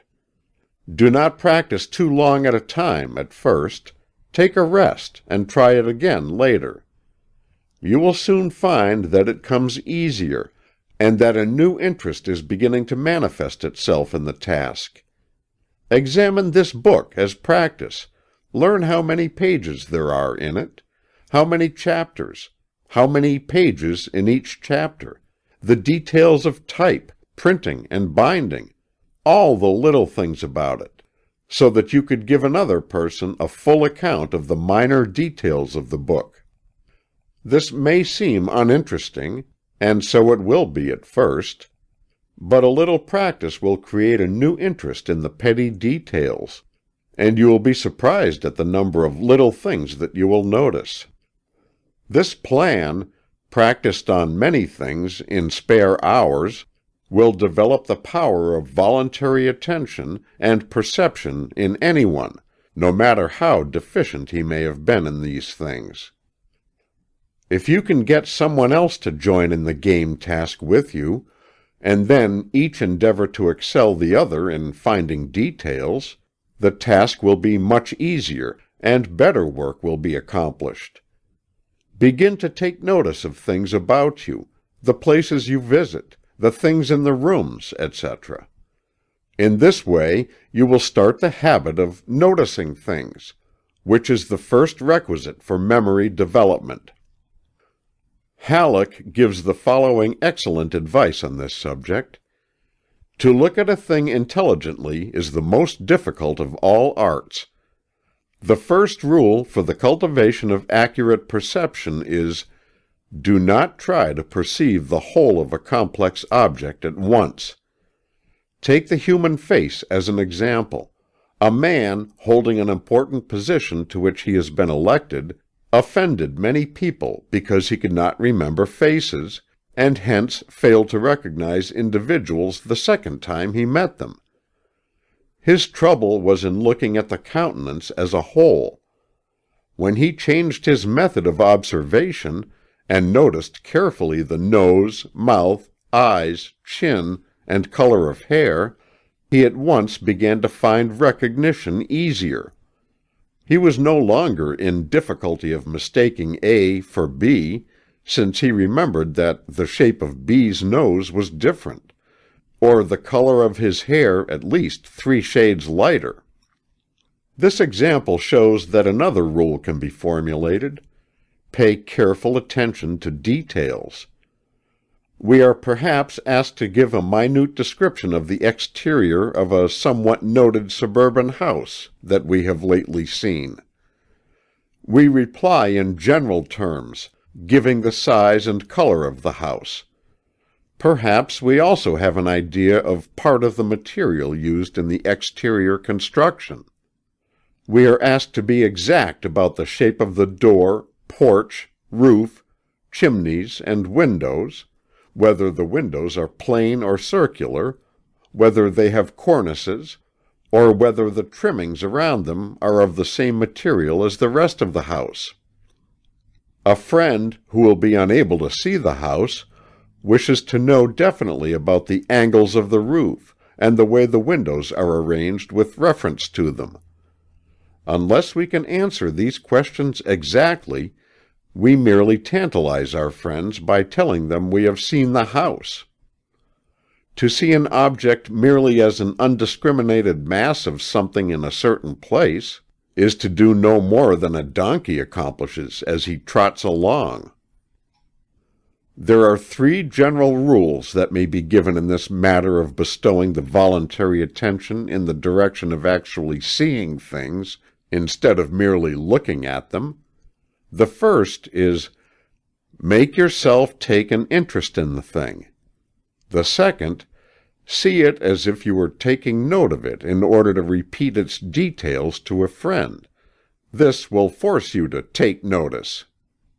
The third, give to your subconscious a mental command to take note of what you are looking at. Say to it, "Here, you take note of this and remember it for me." This last consists of a peculiar knack that can be attained by a little practice. It will come to you suddenly after a few trials. Regarding this third rule, whereby the subconscious is made to work for you, Charles Leland has the following to say, although he uses it to illustrate another point. As I understand it, it is a kind of impulse or projection of will into the coming work. I may here illustrate this with a curious fact in physics. If the reader wished to ring a doorbell so as to produce as much sound as possible, he would probably pull it as far back as he could and then let it go. But if he would, in letting it go, simply give it a tap with his forefinger, he would actually redouble the sound. Or, to shoot an arrow as far as possible, it is not enough to merely draw the bow to its utmost span or tension. If, just as it goes, you will give the bow a quick push, though the effort be trifling, the arrow will fly almost as far again as it would have done without it. Or if, as is well known in wielding a very sharp saber, we make the draw cut, that is, if to blow or chop, as with an axe, we also add a certain slight pull simultaneously, we can cut through a silk handkerchief or a sheep. Forethought, command to the subconsciousness, is the tap on the bell, the push on the bow, the draw on the saber. It is the deliberate but yet rapid action of the mind when, before dismissing thought, we bid the mind to consequently respond. It is more than merely thinking what we are to do. It is the bidding or ordering the self to fulfill a task before willing it. Remember first, last, and always, that before you can remember or recollect, you must first perceive, and that perception is possible only through attention, and responds in degree to the latter. Therefore, it has truly been said that the great art of memory is attention. Chapter 7. Association. In the preceding chapters, we have seen that in order that a thing may be remembered, it must be impressed clearly upon the mind in the first place, and that in order to obtain a clear impression, there must be a manifestation of attention. So much for the recording of the impressions. But when we come to recalling, recollecting, or remembering the impressions, we are brought face to face with another important law of memory, the law of association. Association plays a part analogous to the indexing and cross-indexing of a book, a library, or another system in which the aim is to readily find something that has been filed away, or contained in some way in a collection of similar things. As Kay says, In order that what is in the memory may be recalled or brought again before consciousness, it is necessary that it be regarded in connection, or in association, with one or more other things or ideas, and as a rule, the greater the number of other things with which it is associated, the greater the likelihood of its recall. The two processes are involved in every act of memory. We must first impress, and then we must associate. Without a clear impression being formed, that which is recalled will be indistinct and inaccurate, and unless it is associated with something else in the mind, it cannot be recalled. If we may suppose an idea existing in the mind by itself, unconnected with any other idea, its recall would be impossible. All the best authorities recognize and teach the importance of this law of association in connection with the memory. Abercrombie says, "Next to the effect of attention is the remarkable influence produced upon memory by association." Carpenter says, "The recording power of memory mainly depends upon the degree of attention we give to the idea to be remembered. The reproducing power again altogether depends upon the nature of the associations by which the new idea has been linked on to other ideas, which have been previously recorded." Ribot says, "The most fundamental law which regulates psychological phenomena is the law of association. In its comprehensive character, it is comparable to the law of attraction in the physical world." Mill says, "That which the law of gravitation is to astronomy, that which the elementary properties of the tissues are to physiology, the law of association of ideas is to psychology."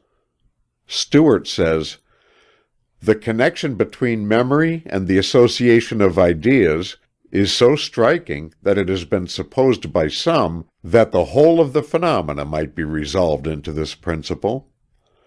The association of ideas connects our various thoughts with each other, so as to present them to the mind in a certain order, but it presupposes the existence of those thoughts in the mind. In other words, it presupposes a faculty of retaining the knowledge which we acquire. On the other hand, it is evident that without the associating principle, the power of retaining our thoughts, and of recognizing them when they occur to us, would have been of little use, for the most important articles of our knowledge might have remained latent in the mind, even when those occasions presented themselves to which they were immediately applicable. Association of ideas depends upon two principles known, respectively, as 1. The law of contiguity, and 2. The law of similarity. Association by contiguity is that form of association by which an idea is linked, connected, or associated with the sensation, thought, or idea immediately preceding it, and that which directly follows it. Each idea or thought is a link in a great chain of thought being connected with the preceding link and the succeeding link. Association by similarity is that form of association by which an idea, thought, or sensation is linked, connected, or associated with ideas, thoughts, or sensations of a similar kind, which have occurred previously or subsequently. The first form of association is the relation of sequence, the second the relation of kind. Association by contiguity is the great law of thought as well as of memory. As Kay says, "The great law of mental association is that of contiguity, by means of which sensations and ideas that have been in the mind together, or in close succession, tend to unite together, or cohere in such a way that the one can afterward recall the other. The connection that naturally subsists between a sensation or idea in the mind, and that which immediately preceded or followed it, is of the strongest and most intimate nature. The two, strictly speaking, are but one, forming one complete thought. As Taine says, to speak correctly, there is no isolated or separate sensation. A sensation is a state which begins as a continuation of preceding ones, and ends by losing itself in those following it. It is by an arbitrary severing, and for the convenience of language, that we set it apart as we do. Its beginning is the end of another, and its ending the beginning of another. As Ribot says, when we read or hear a sentence, for example, at the commencement of the fifth word, something of the fourth word still remains. Association by contiguity may be separated into two subclasses: contiguity in time and contiguity in space. In contiguity in time, there is manifested the tendency of the memory to recall the impressions in the same order in which they were received, the first impression suggesting the second, and that the third, and so on. In this way, the child learns to repeat the alphabet, and the adult the succeeding lines of a poem. As Priestley says, in a poem, the end of each preceding word being connected with the beginning of the succeeding one, we can easily repeat them in that order, but we are not able to repeat them backwards till they have been frequently named in that order. Memory of words or groups of words depends upon this form of contiguous association. Some persons are able to repeat long poems from beginning to end with perfect ease, but are unable to repeat any particular sentence or verse without working down to it from the beginning. Contiguity in space is manifested in forms of recollection or remembrance by position. Thus, by remembering the things connected with the position of a particular thing, we are enabled to recall the thing itself. As we have seen in a preceding chapter, some forms of memory systems have been based on this law.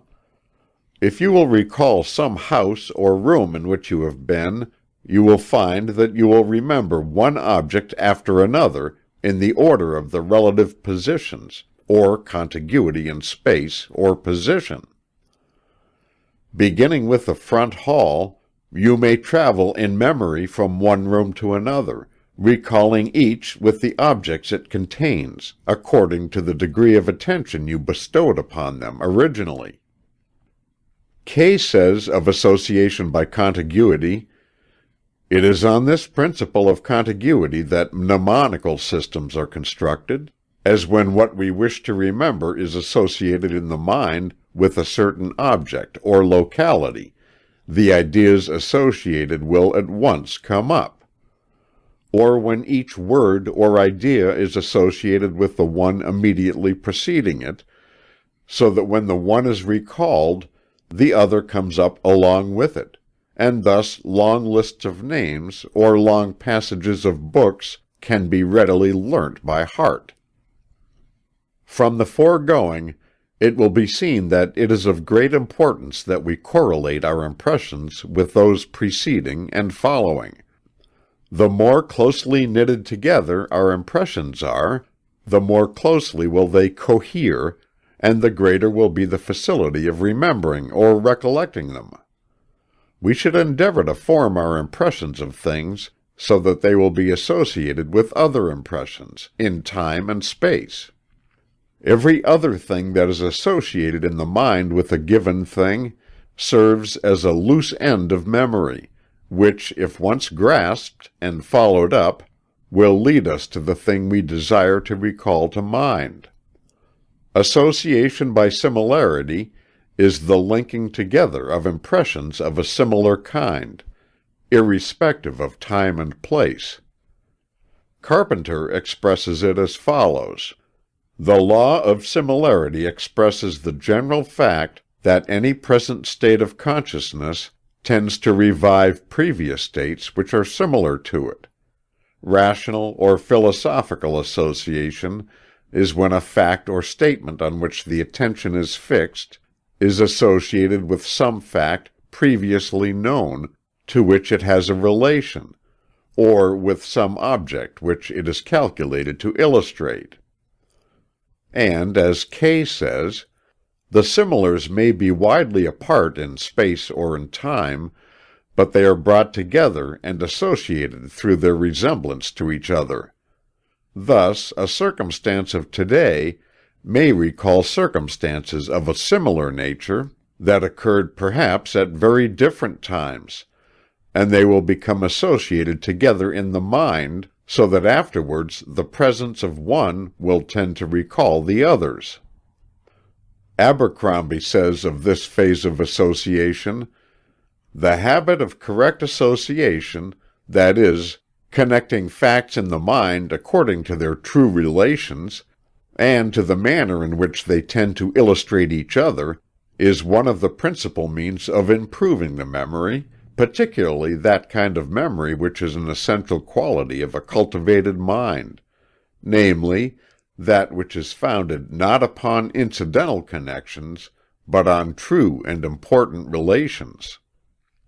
As Beatty says, "The more relations or likenesses that we find or can establish between objects, the more easily will the view of one lead us to recollect the rest." And, as Kay says, "In order to fix a thing in the memory, we must associate it with something in the mind already, and the more closely that which we wish to remember resembles that with which it is associated, the better it is fixed in the memory, and the more readily it is recalled. If the two strongly resemble each other, or are not to be distinguished from each other, then the association is of the strongest kind. The memory is able to retain and replace a vastly greater number of ideas, if they are associated or arranged in some principle of similarity, than if they are presented merely as isolated facts. It is not by the multitude of ideas, but the want of arrangement among them, that the memory is burdened and its powers weakened. As Arnott says, "The ignorant man may be said to have charged his 100 hooks of knowledge, to use a rude simile, with single objects, while the informed man makes each hook support a long chain to which thousands of kindred and useful things are attached."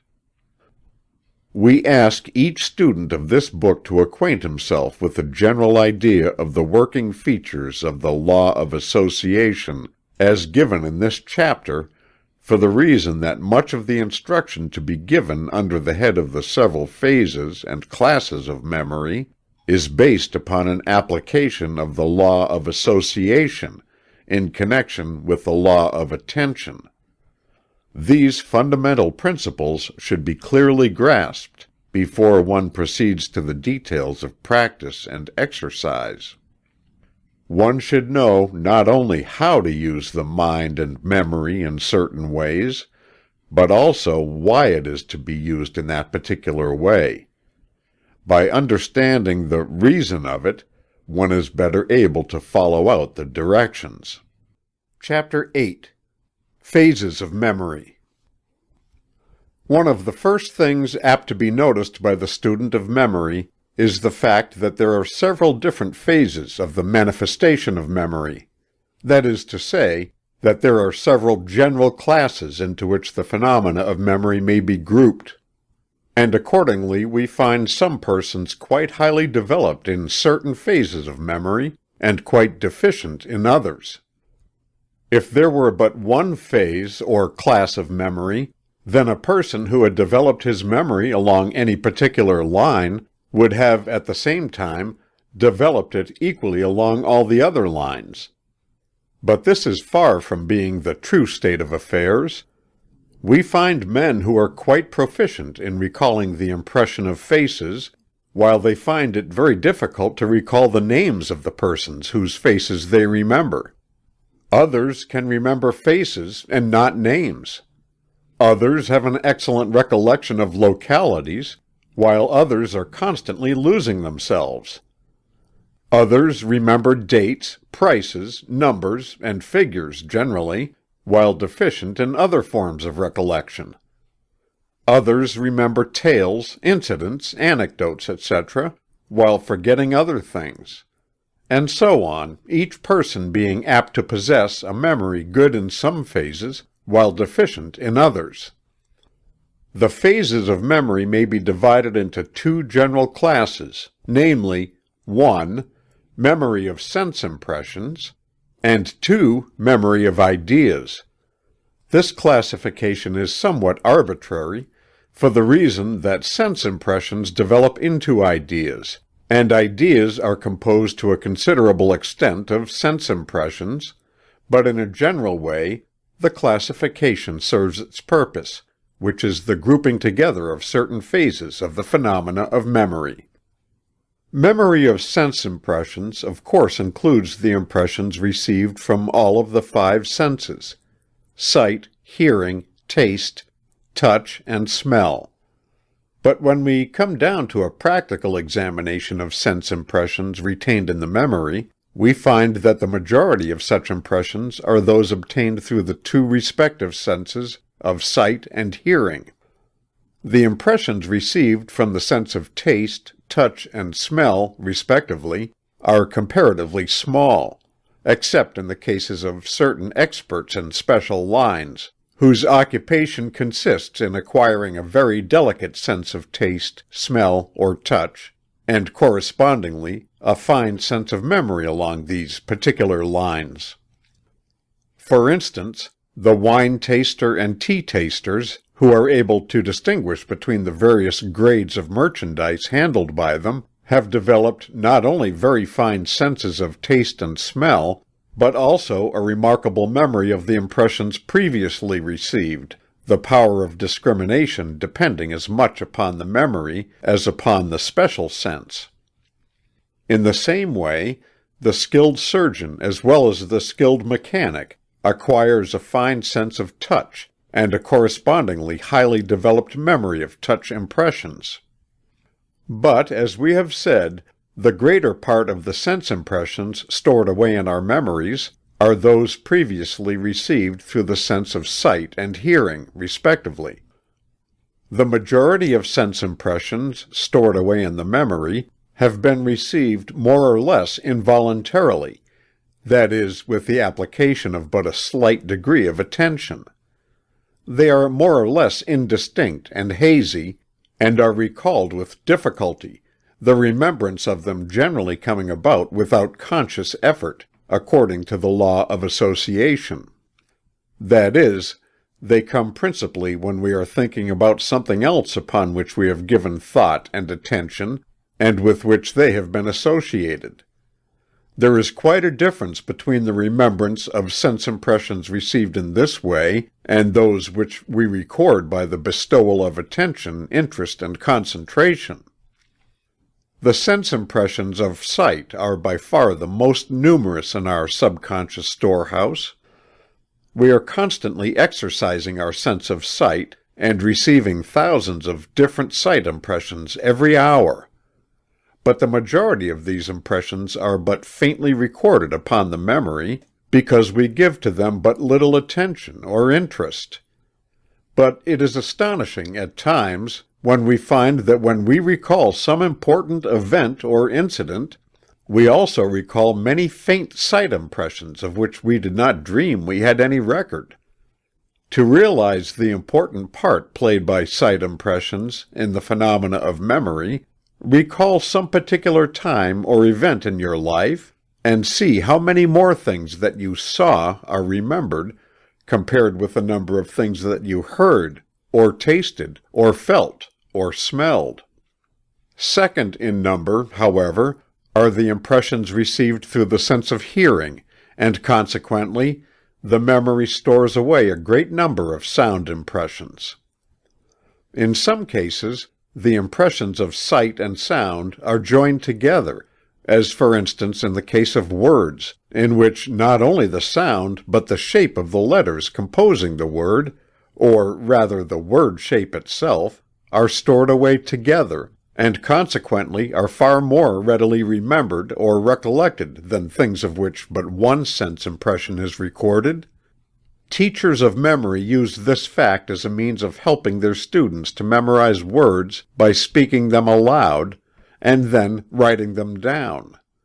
Many persons memorize names in this way, the impression of the written word being added to the impression of the sound, thus doubling the record. The more impressions that you can make regarding a thing, the greater are the chances of your easily recollecting it. Likewise, it is very important to attach an impression of a weaker sense to that of a stronger one, in order that the former may be memorized.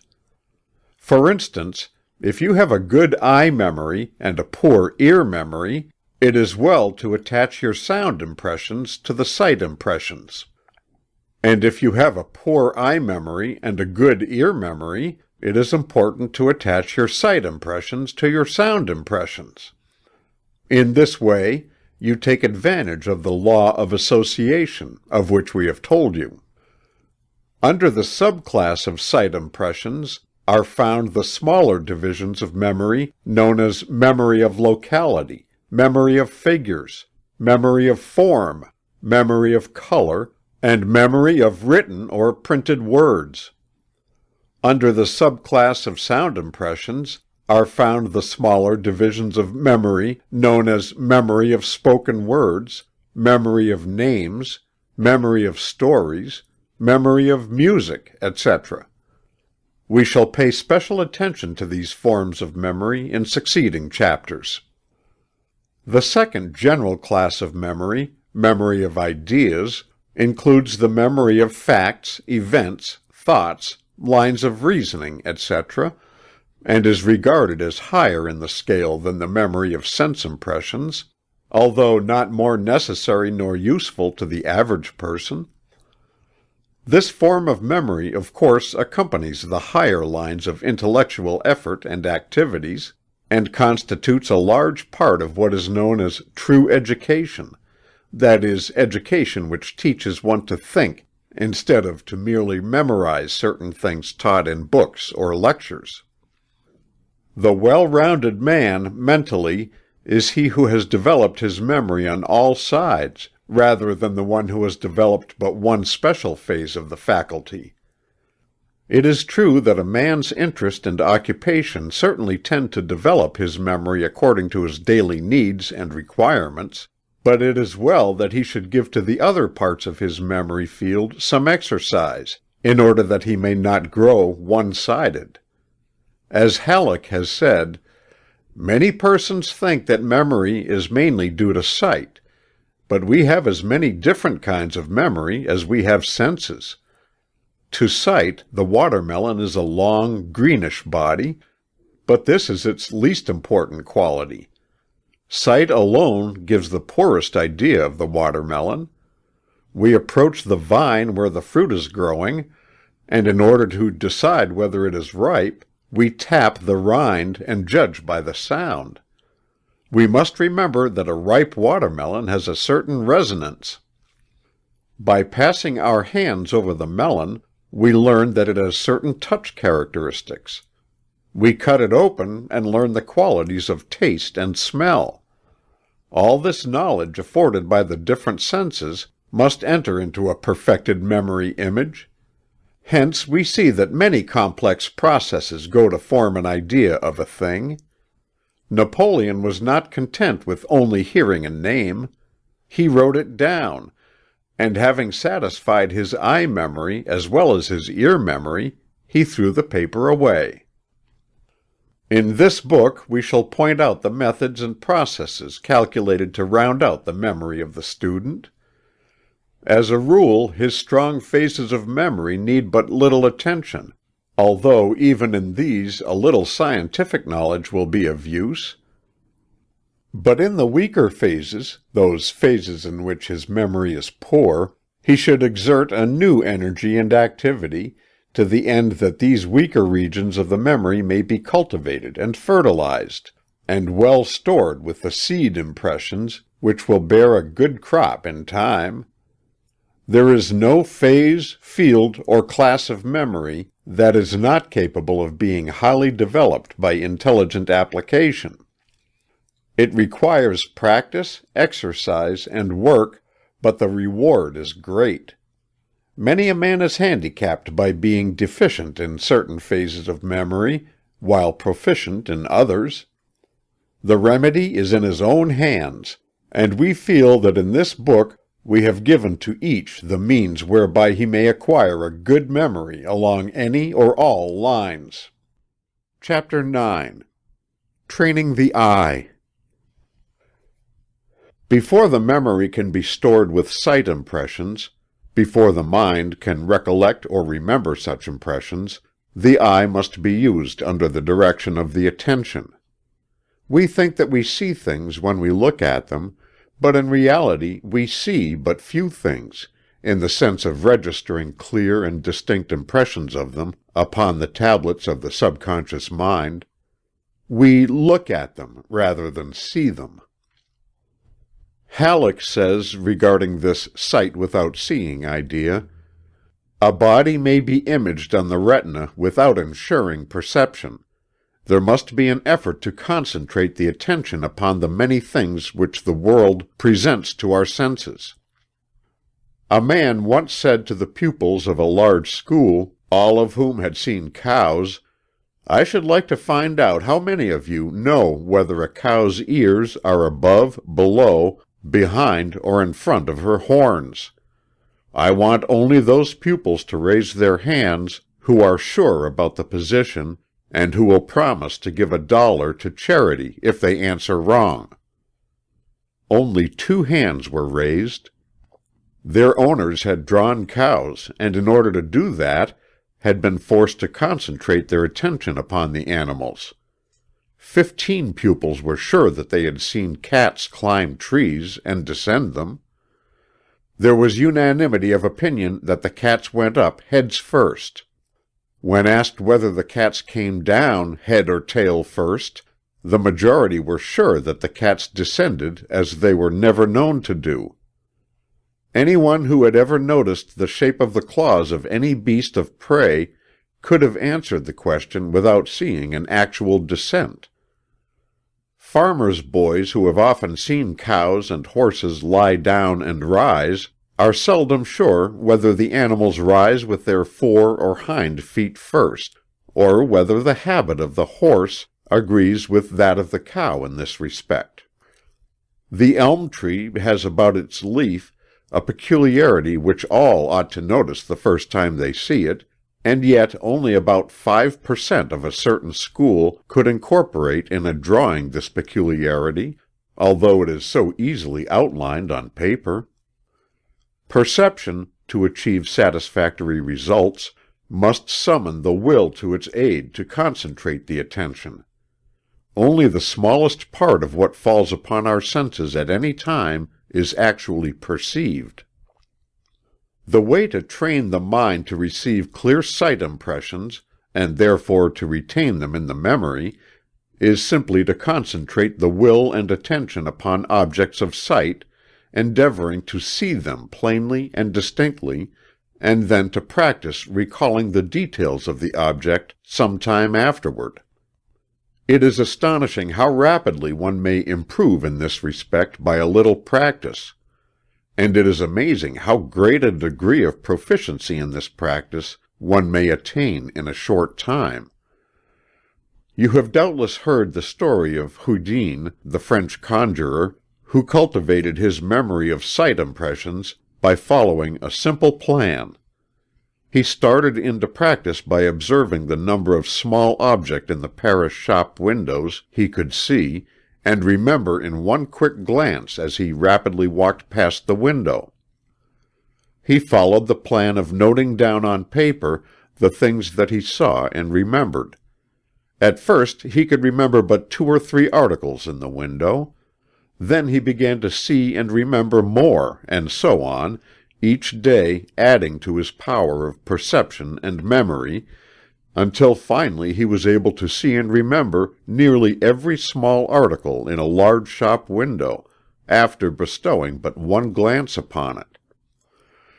Others have found this plan an excellent one, and have developed their power of perception greatly, and at the same time cultivated an amazingly retentive memory of objects thus seen. It is all a matter of use and practice. The experiment of Houdin may be varied infinitely, with excellent results. The Hindus train their children along these lines by playing the sight game with them. This game is played by exposing to the sight of the children a number of small objects, at which they gaze intently, and which are then withdrawn from their sight. The children then endeavor to excel each other in writing down the names of the objects which they have seen. The number of objects is small to begin with, but is increased each day, until an astonishing number are perceived and remembered. Rudyard Kipling, in his great book Kim, gives an instance of this game, played by Kim and a trained native youth. Lurgan Sahib exposes to the sight of the two boys a tray filled with jewels and gems, allowing them to gaze upon it a few moments before it is withdrawn from sight. Then the competition begins as follows. There are under that paper 5 blue stones, 1 big, 1 smaller, and 3 small, said Kim in all haste. There are 4 green stones and 1 with a hole in it. There is 1 yellow stone that I can see through, and 1 like a pipe stem. There are 2 red stones and give me time. But Kim had reached the limit of his powers.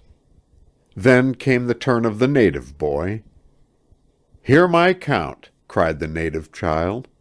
"First are 2 flawed sapphires, 1 of 2 ruttees, and 1 of 4, as I should judge. The 4 ruttee sapphire is chipped at the edge. There is 1 Turkestan turquoise, plain with green veins, and there are 2 inscribed, one with the name of God in gilt, and the other being cracked across, for it came out of an old ring I cannot read. We have now the 5 blue stones. 4 flamed emeralds there are, but 1 is drilled in 2 places, and 1 is a little carven." "Their weight?" said Lurgan Sahib, impassively. 3, 5, 5, and 4 ruttees, as I judge it. There is 1 piece of old greenish amber, and a cheap cut topaz from Europe. There is 1 ruby of Burma, 1 of 2 ruttees, without a flaw. And there is a balas ruby, flawed, of 2 ruttees. There is a carved ivory from China, representing a rat sucking an egg.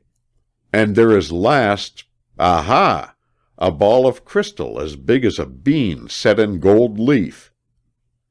Kim is mortified at this bad beating, and asks the secret. The answer is, by doing it many times over till it is done perfectly, for it is worth doing. Many teachers have followed plans similar to that just related. A number of small articles are exposed, and the pupils are trained to see and remember them, the process being gradually made more and more difficult. A well-known American teacher was in the habit of rapidly making a number of dots on the blackboard, and then erasing them before the pupils could count them in the ordinary way. The children then endeavored to count their mental impressions, and before long they could correctly name the number up to 10 or more with ease. They said they could see 6 or see 10, as the case may be, automatically and apparently without the labor of consciously counting them. It is related in works dealing with the detection of crime that in the celebrated thieves' schools in Europe, the young thieves are trained in a similar way, the old scoundrels acting as teachers, exposing a number of small articles to the young ones, and requiring them to repeat exactly what they had seen. Then follows a higher course, in which the young thieves are required to memorize the objects in a room, the plan of houses, etc. They are sent forth to spy out the land for future robberies, in the guise of beggars soliciting alms, and thus getting a rapid peep into houses, offices, and stores. It is said that in a single glance they will perceive the location of all of the doors, windows, locks, bolts, etc. Many nations have boys' games in which the youngsters are required to see and remember after taking a peep. The Italians have a game called Moro, in which one boy throws out a number of fingers, which must be instantly named by the other boy, a failure resulting in a forfeit. The Chinese youths have a similar game, while the Japanese boys reduce this to a science. A well-trained Japanese youth will be able to remember the entire contents of a room after one keen glance around it. Many of the Orientals have developed this faculty to a degree almost beyond belief. But the principle is the same in all cases, the gradual practice and exercise, beginning with a small number of simple things, and then increasing the number and complexity of the objects. The faculty is not so rare as one might imagine at first thought. Take a man in a small business, and let him enter the store of a competitor, and see how many things he will observe and remember after a few minutes in the place. Let an actor visit a play in another theater, and see how many details of the performance he will notice and remember. Let some women pay a visit to a new neighbor, and then see how many things about that house they will have seen and remembered to be retailed to their confidential friends afterward. It is the old story of attention following the interest, and memory following the attention. An expert whist player will see and remember every card played in the game and just who played it. A chess or checker player will see and remember the previous moves in the game, if he be expert, and can relate them afterward. A woman will go shopping and will see and remember thousands of things that a man would never have seen, much less remembered. As Houdin said, "Thus, for instance, I can safely assert that a lady seeing another pass at full speed in a carriage will have had time to analyze her toilet from her bonnet to her shoes, and be able to describe not only the fashion and quality of the stuffs, but also say if the lace be real or only machine-made. I have known ladies to do this." But remember this, for it is important. Whatever can be done in this direction by means of attention, inspired by interest, may be duplicated by attention directed by will. In other words, the desire to accomplish the task adds and creates an artificial interest just as effective as the natural feeling. And, as you progress, the interest in the game task will add new interest, and you will be able to duplicate any of the feats mentioned above. It is all a matter of attention, interest, natural or induced, and practice. Begin with a set of dominoes, if you like, and try to remember the spots on one of them rapidly glanced at, then 2, then 3. By increasing the number gradually, you will attain a power of perception and a memory of sight impressions that will appear almost marvelous. And not only will you begin to remember dominoes, but you will also be able to perceive and remember thousands of little details of interest in everything that have heretofore escaped your notice. The principle is very simple, but the results that may be obtained by practice are wonderful. The trouble with most of you is that you have been looking without seeing, gazing but not observing. The objects around you have been out of your mental focus. If you will but change your mental focus by means of will and attention, you will be able to cure yourself of the careless methods of seeing and observing that have been hindrances to your success.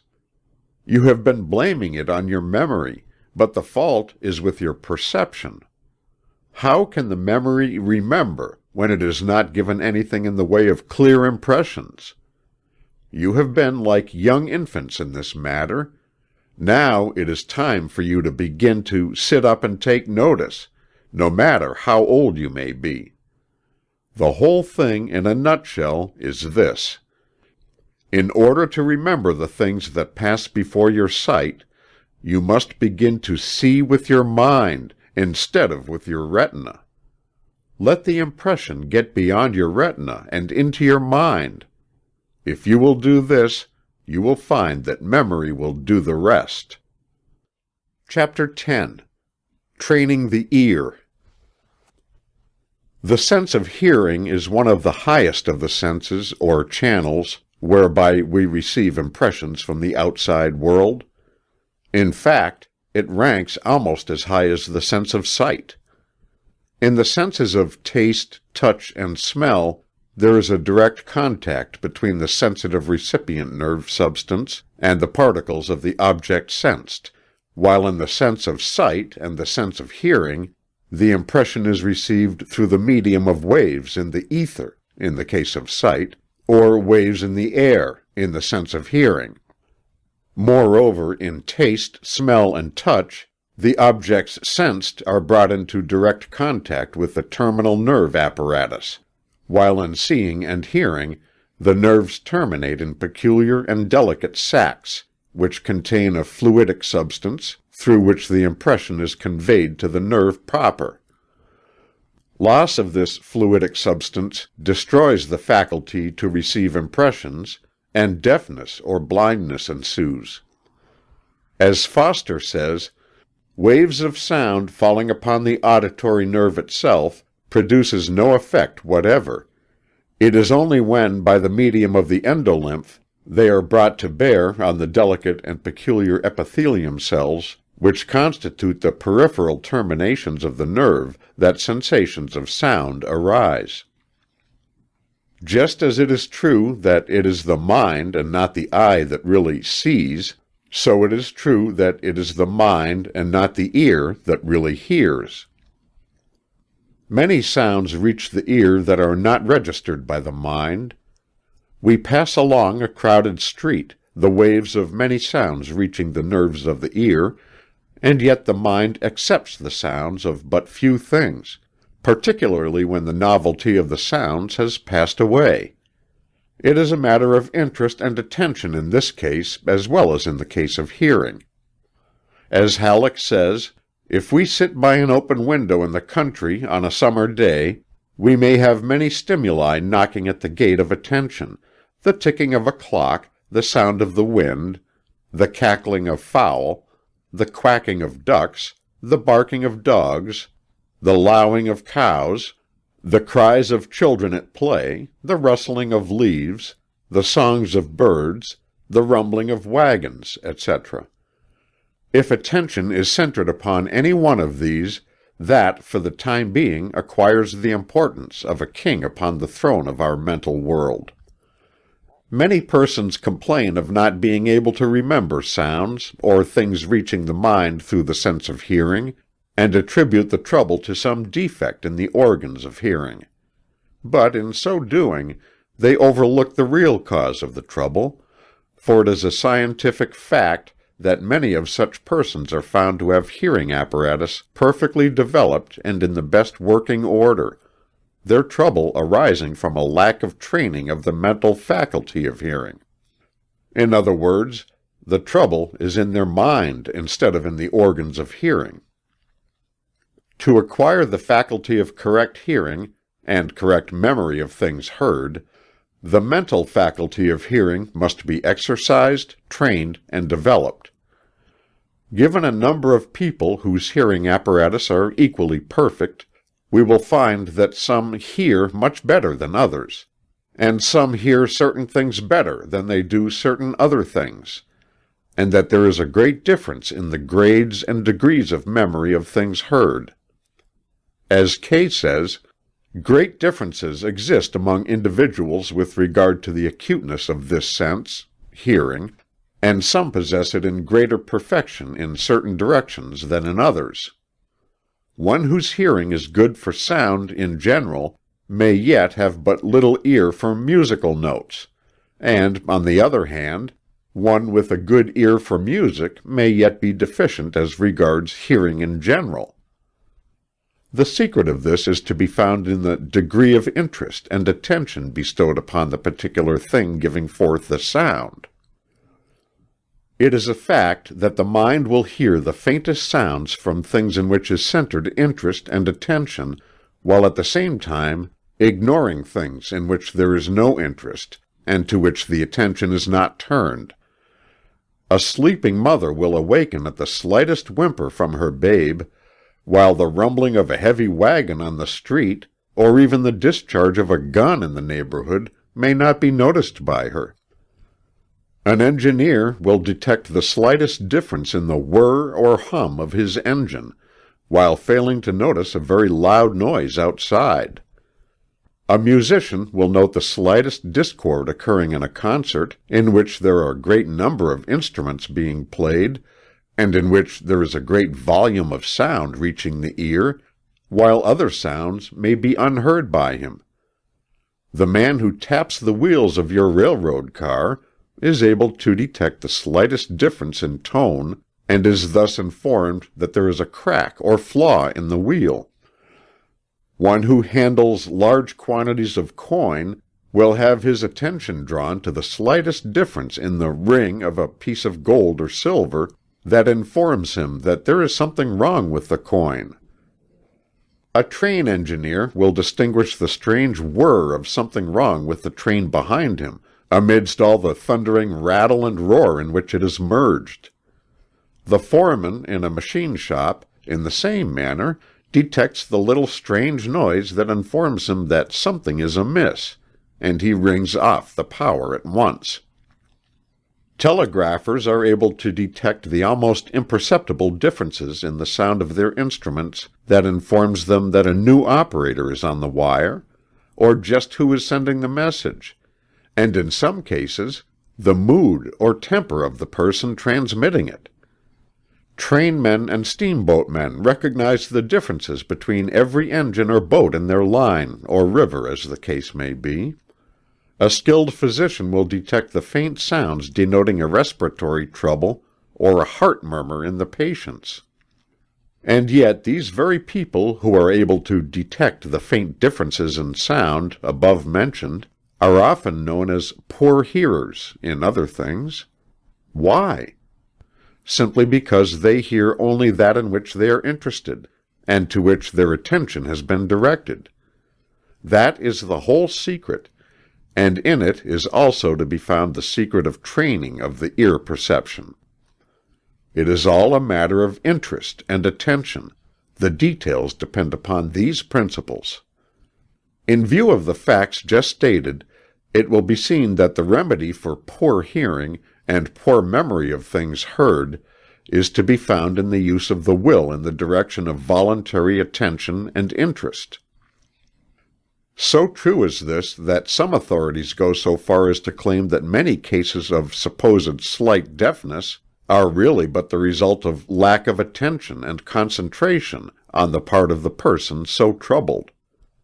Kay says, "What is commonly called deafness is not infrequently to be attributed to this cause, the sounds being heard but not being interpreted or recognized. Sounds may be distinctly heard when the attention is directed toward them, that in ordinary circumstances would be imperceptible. And people often fail to hear what is said to them because they are not paying attention." Harvey says, "That one half of the deafness that exists is the result of inattention cannot be doubted."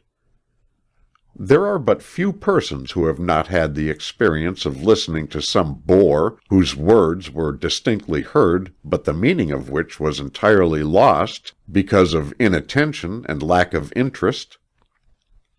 Kirks sums the matter up in these words: In hearing, we must distinguish two different points: the audible sensation as it is developed, without any intellectual interference, and the conception which we form in consequence of that sensation.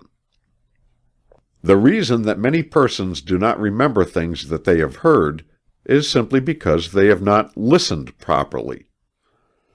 Poor listening is far more common than one would suppose at first. A little self-examination will reveal to you the fact that you have fallen into the bad habit of inattention. One cannot listen to everything, of course. It would not be advisable. But one should acquire the habit of either really listening or else refusing to listen at all. The compromise of careless listening brings about deplorable results, and is really the reason why so many people can't remember what they have heard. It is all a matter of habit. Persons who have poor memories of ear impressions should begin to listen in earnest. In order to reacquire their lost habit of proper listening, they must exercise voluntary attention and develop interest. The following suggestions may be useful in that direction. Try to memorize words that are spoken to you in conversation, a few sentences, or even one at a time. You will find that the effort made to fasten the sentence on your memory will result in a concentration of the attention on the words of the speaker. Do the same thing when you are listening to a preacher, actor, or lecturer. Pick out the first sentence for memorizing, and make up your mind that your memory will be as wax to receive the impression and as steel to retain it. Listen to the stray scraps of conversation that come to your ears while walking on the street, and endeavor to memorize a sentence or two as if you were to repeat it later in the day. Study the various tones, expressions, and inflections in the voices of persons speaking to you. You will find this most interesting and helpful. You will be surprised at the details that such analysis will reveal. Listen to the footsteps of different persons, and endeavor to distinguish between them. Each has its peculiarities. Get someone to read a line or two of poetry or prose to you, and then endeavor to remember it. A little practice of this kind will greatly develop the power of voluntary attention to sounds and spoken words. But above everything else, practice repeating the words and sounds that you have memorized, so far as possible. For by so doing, you will get the mind into the habit of taking an interest in sound impressions. In this way, you not only improve the sense of hearing, but also the faculty of remembering.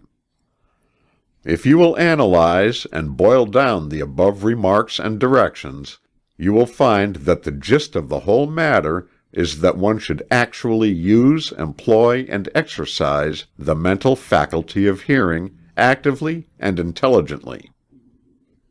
Nature has a way of putting to sleep or atrophying any faculty that is not used or exercised, and also of encouraging, developing, and strengthening any faculty that is properly employed and exercised. In this you have the secret. Use it.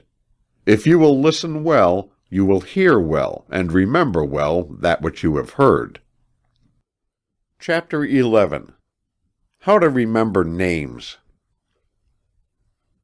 The phase of memory connected with the remembrance or recollection of names probably is of greater interest to the majority of persons than are any of the associated phases of the subject. On all hands are to be found people who are embarrassed by their failure to recall the name of someone whom they feel they know, but whose name has escaped them. This failure to remember the names of persons undoubtedly interferes with the business and professional success of many persons, and, on the other hand, the ability to recall names readily has aided many persons in the struggle for success. It would seem that there are a greater number of persons deficient in this phase of memory than in any other. As Holbrook has said, The memory of names is a subject with which most persons must have a more than passing interest. The number of persons who never or rarely forget a name is exceedingly small. The number of those who have a poor memory for them is very large. The reason for this is partly a defect of mental development and partly a matter of habit. In either case, it may be overcome by effort. I have satisfied myself by experience and observation that a memory for names may be increased not only 2, but 100-fold. You will find that the majority of successful men have been able to recall the faces and names of those with whom they came in contact, and it is an interesting subject for speculation as to just how much of their success was due to this faculty.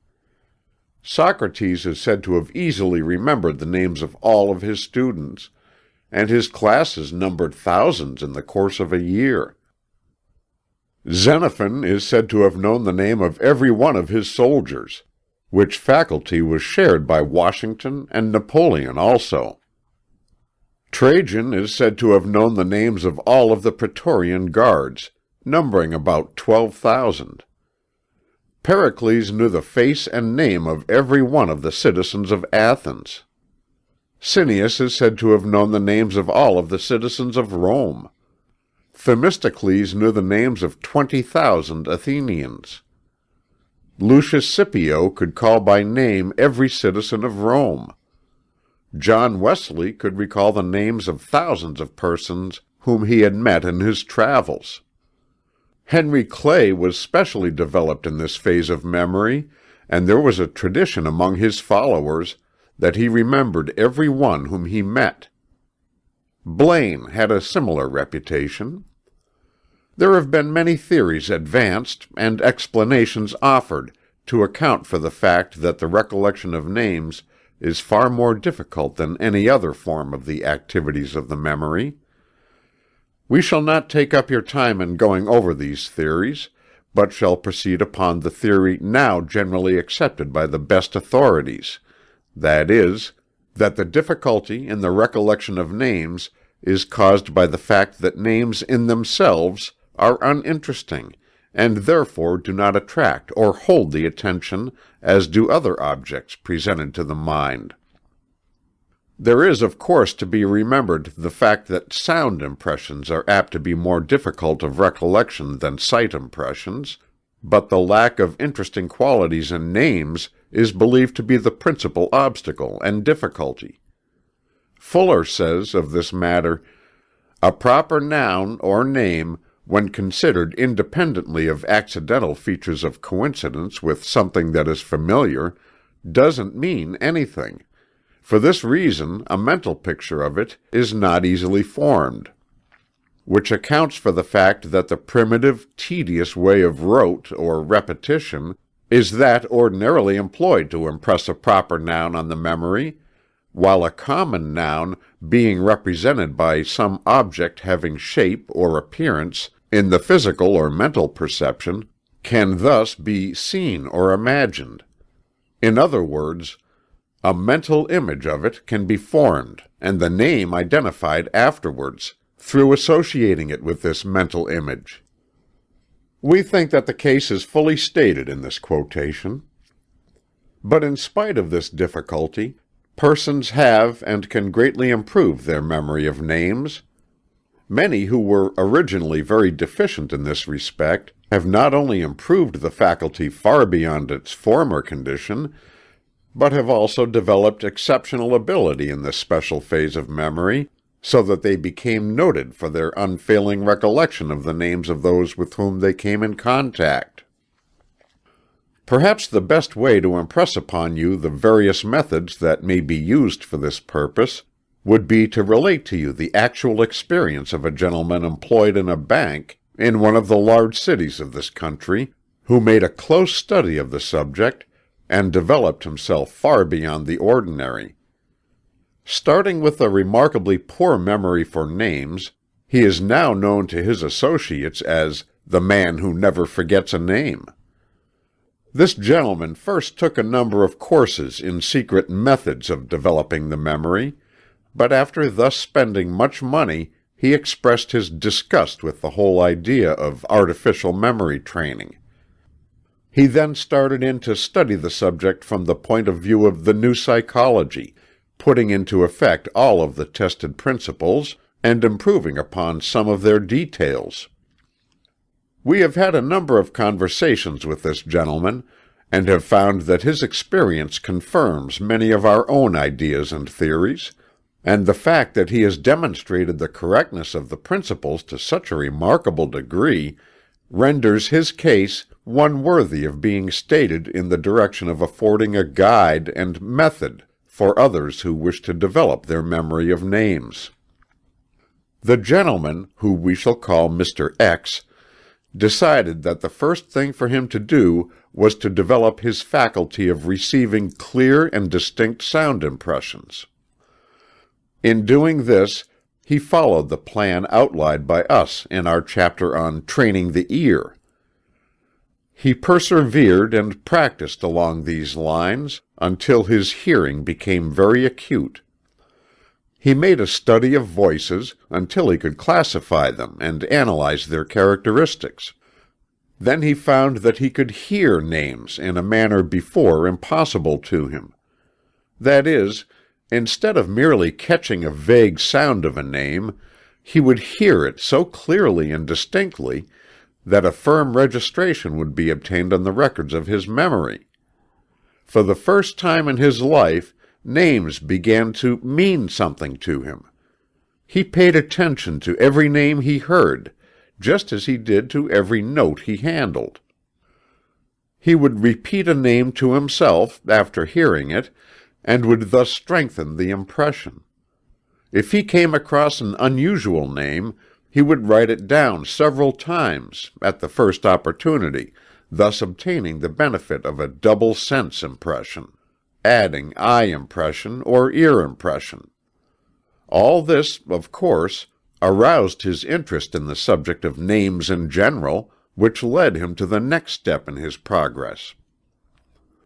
Mr. X then began to study names, their origin, their peculiarities, their differences, points of resemblances, etc. He made a hobby of names, and evinced all the joy of a collector when he was able to stick the pins of attention through the specimen of a new and unfamiliar species of name. He began to collect names, just as others collect beetles, stamps, coins, etc., and took quite a pride in his collection and in his knowledge of the subject. He read books on names from the libraries, giving their origin, etc. He had the Dickens delight in queer names, and would amuse his friends by relating the funny names he had seen on signs, and otherwise. He took a small city directory home with him, and would run over the pages in the evening, looking up new names and classifying old ones into groups. He found that some names were derived from animals, and put these into a class by themselves: the lions, wolves, foxes, lambs, hares, etc. Others were put into color group: blacks, greens, whites, grays, blues, etc. Others belonged to the bird family: crows, hawks, birds, drakes, cranes, doves, jays, etc. Others belonged to trades: millers, smiths, coopers, maltsters, carpenters, bakers, painters, etc. Others were trees: chestnuts, oakleys, walnuts, cherries, pines, etc. Then there were hills and dales, fields and mountains, lanes and brooks. Some were strong, others were gay, others were savage, others noble, and so on. It would take a whole book to tell you what the man found out about names. He came near becoming a crank on the subject. But his hobby began to manifest excellent results, for his interest had been awakened to an unusual degree. and he was becoming very proficient in his recollection of names, for they now meant something to him. He easily recalled all the regular customers at his bank, quite a number, by the way, for the bank was a large one, and many occasional depositors were delighted to have themselves called by name by our friend. Occasionally he would meet with a name that balked him, in which case he would repeat it over to himself, and write it a number of times until he had mastered it. After that it never escaped him. Mr. X would always repeat a name when it was spoken, and would at the same time look intently at the person bearing it, thus seeming to fix the two together in his mind at the same time. When he wanted them, they would be found in each other's company. He also acquired the habit of visualizing the name. That is, he would see its letters in his mind's eye as a picture. This he regarded as a most important point, and we thoroughly agree with him. He used the law of association in the direction of associating a new man with a well-remembered man of the same name. A new Mr. Schmitzenberger would be associated with an old customer of the same name. When he would see the new man, he would think of the old one, and the name would flash into his mind.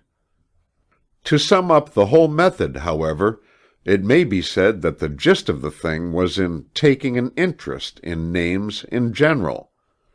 In this way an uninteresting subject was made interesting, and a man always has a good memory for the things in which he is interested.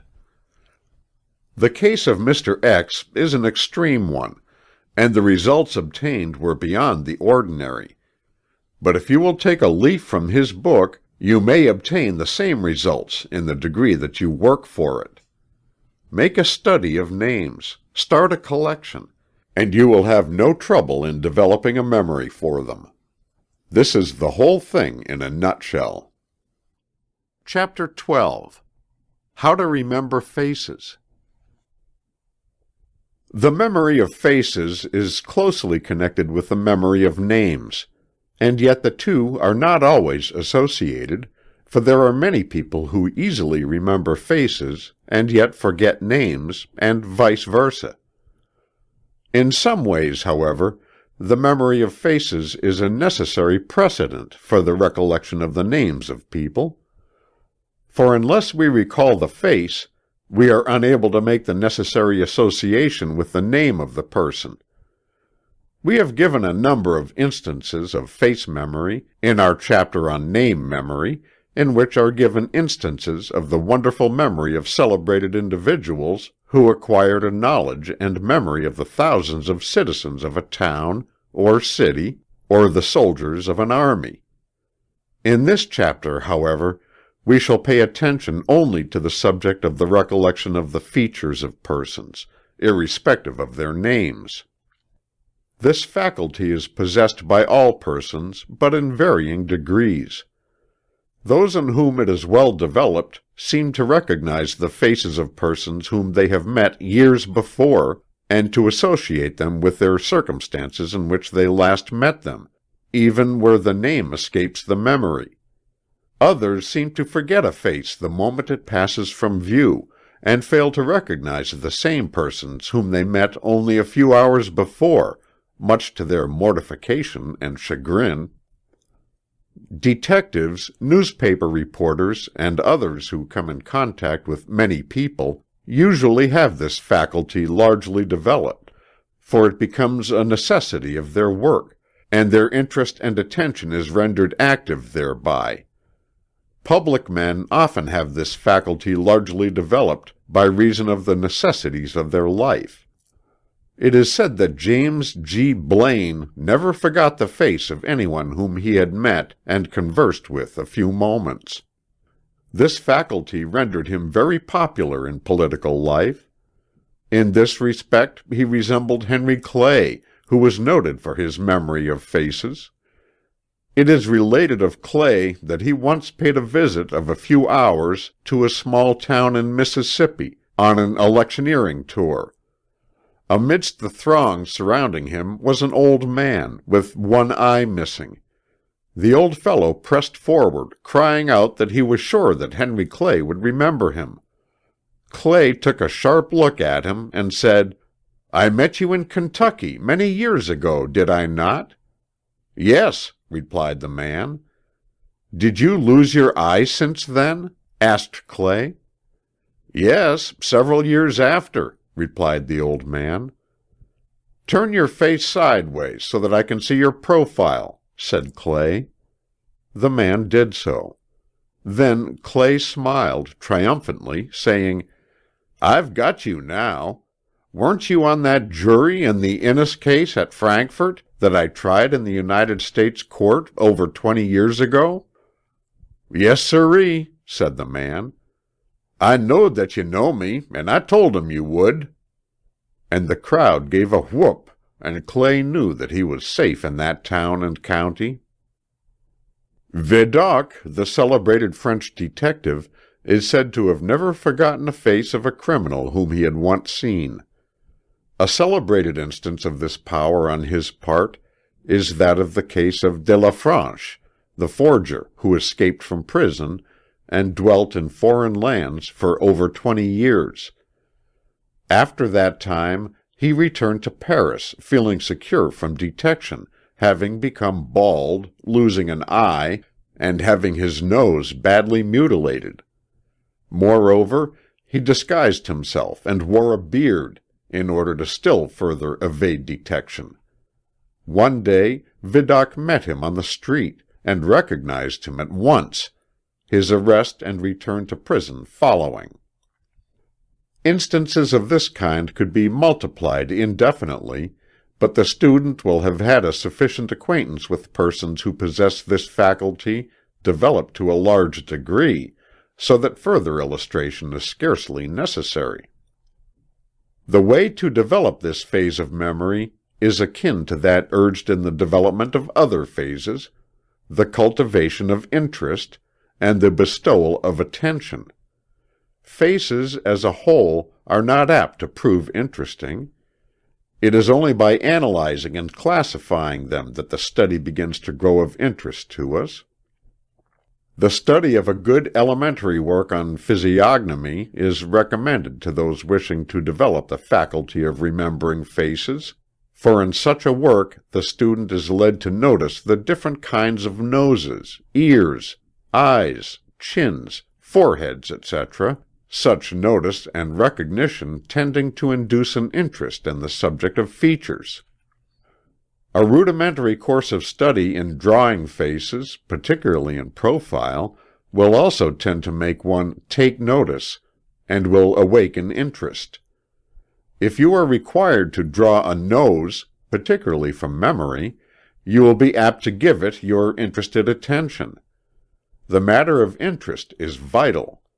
If you were shown a man and told that the next time you met and recognized him, he would hand you over $500, you would be very apt to study his face carefully, and to recognize him later on, whereas the same man, if introduced casually as a Mr. Jones, would arouse no interest, and the chances of recognition would be slim. Halleck says, "Every time we enter a streetcar, we see different types of people, and there is a great deal to be noticed about each type. Every human countenance shows its past history to one who knows how to look. Successful gamblers often become so expert in noticing the slightest change of an opponent's facial expression that they will estimate the strength of his hand by the involuntary signs which appear in the face, and which are frequently checked the instant they appear. Of all classes, perhaps artists are more apt to form a clear-cut image of the features of persons whom they meet, particularly if they are portrait painters. There are instances of celebrated portrait painters who were able to execute a good portrait after having once carefully studied the face of the sitter, their memory enabling them to visualize the features at will.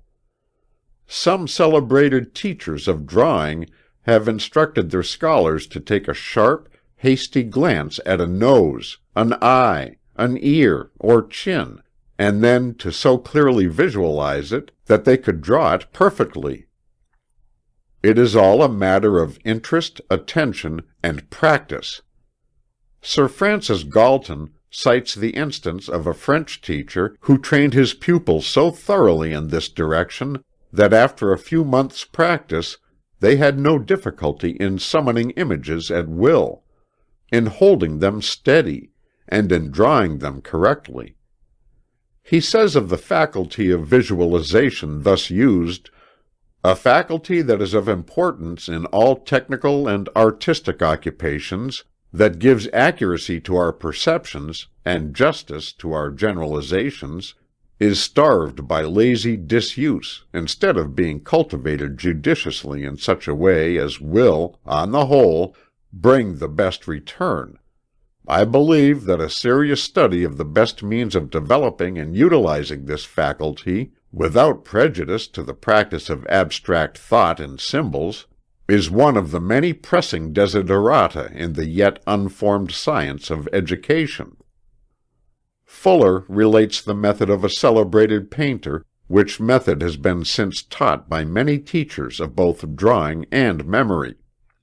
He relates it as follows: "The celebrated painter, Leonardo da Vinci, invented a most ingenious method for identifying faces, and by it is said to have been able to reproduce from memory any face that he had once carefully scrutinized.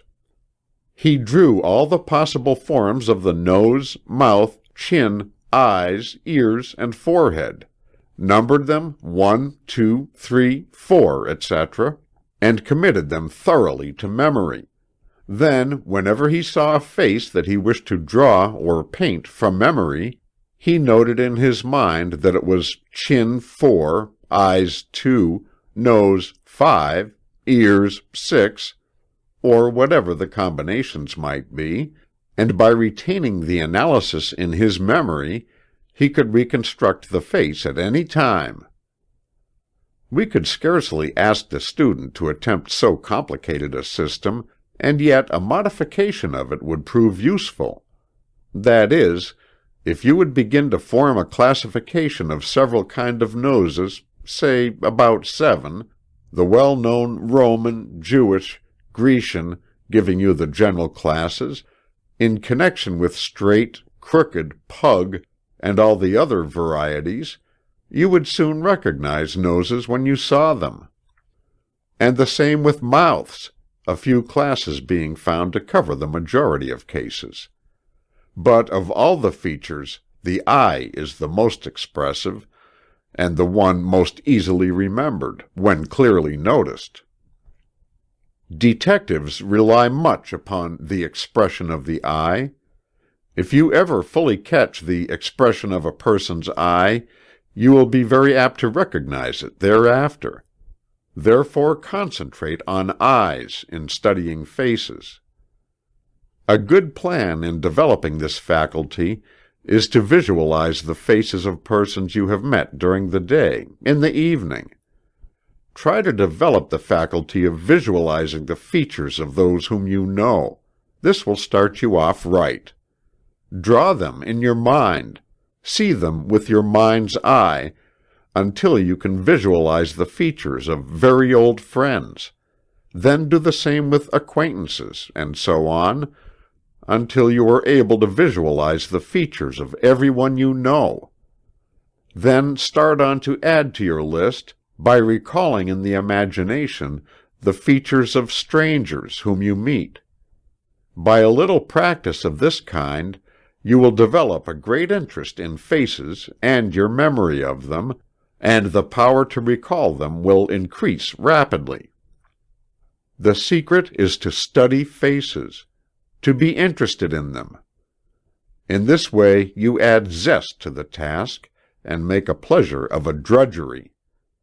The study of photographs is also a great aid in this work, but study them in detail, not as a whole. If you can arouse sufficient interest in features and faces, you will have no trouble in remembering and recalling them. The two things go together. Chapter 13. How to Remember Places. There is a great difference in the various degrees of development of the sense of locality in different persons, but these differences may be traced directly to the degree of memory of that particular phase or faculty of the mind, which in turn depends upon the degree of attention, interest, and use which has been bestowed upon the faculty in question. The authorities on phrenology define the faculty of locality as follows: cognizance of place, recollection of the looks of places, roads, sceneries, and the location of objects, where on a page ideas are to be found, and position generally, the geographical faculty, the desire to see places, and have the ability to find them. Persons in whom this faculty is developed to the highest degree seem to have an almost intuitive idea of direction, place, and position. They never get lost or mixed up regarding direction or place. They remember the places they visit and their relation in space to each other. Their minds are like maps upon which are engraved the various roads, streets, and objects of sight in every direction. When these people think of China, Labrador, Terra del Fuego, Norway, Cape of Good Hope, Tibet, or any other place, they seem to think of it in this direction or that direction, rather than as a vague place situated in a vague direction. Their minds think north, south, east, or west, as the case may be, when they consider a given place. Shading down by degrees, we find people at the other pole of the faculty, who seem to find it impossible to remember any direction or locality or relation in space. Such people are constantly losing themselves in their own towns, and fear to trust themselves in a strange place. They have no sense of direction or place, and fail to recognize a street or scene which they have visited recently, not to speak of those which they traveled over in time past. Between these two poles or degrees there is a vast difference, and it is difficult to realize that it is all a matter of use, interest, and attention. That it is but this may be proven by anyone who will take the trouble and pains to develop the faculty and memory of locality within his mind. Many have done this, and anyone else may do likewise if the proper methods be employed. The secret of the development of the faculty and memory of place and locality is akin to that mentioned in the preceding chapter, in connection with the development of the memory for names. The first thing necessary is to develop an interest in the subject. One should begin to take notice of the direction of the streets or roads over which he travels, the landmarks, the turns of the road, the natural objects along the way. He should study maps until he awakens a new interest in them, just as did the man who used the directory in order to take an interest in names. He should procure a small geography and study direction, distances, location, shape and form of countries, etc., not as a mere mechanical thing, but as a live subject of interest. If there were a large sum of money awaiting your coming in certain sections of the globe, you would manifest a decided interest in the direction, locality, and position of those places, and the best way to reach them. Before long, you would be a veritable reference book regarding those special places. Or if your sweetheart were waiting for you in some such place, you would do likewise. The whole thing lies in the degree of want to regarding the matter. Desire awakens interest. Interests employ attention, and attention brings use, development, and memory. Therefore you must first want to develop the faculty of locality, and want to hard enough. The rest is a mere matter of detail. One of the first things to do after arousing an interest is to carefully note the landmarks and relative positions of the streets or roads over which you travel. So many people travel along a new street or road in an absent-minded manner, taking no notice of the lay of the land as they proceed. This is fatal to place memory.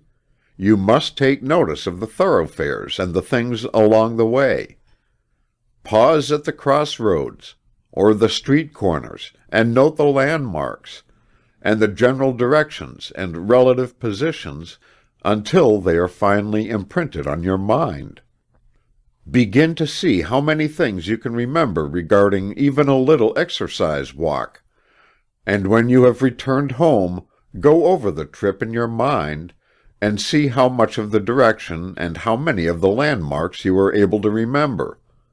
Take out your pencil and endeavor to make a map of your route, giving the general directions and noting the street names and principal objects of interest.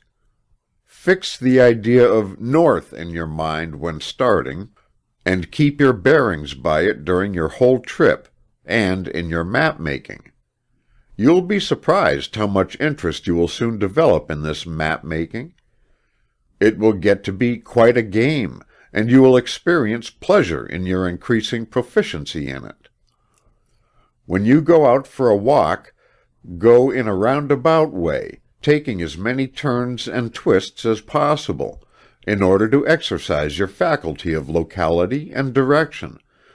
But always note carefully direction and general course, so that you may reproduce it correctly on your map when you return.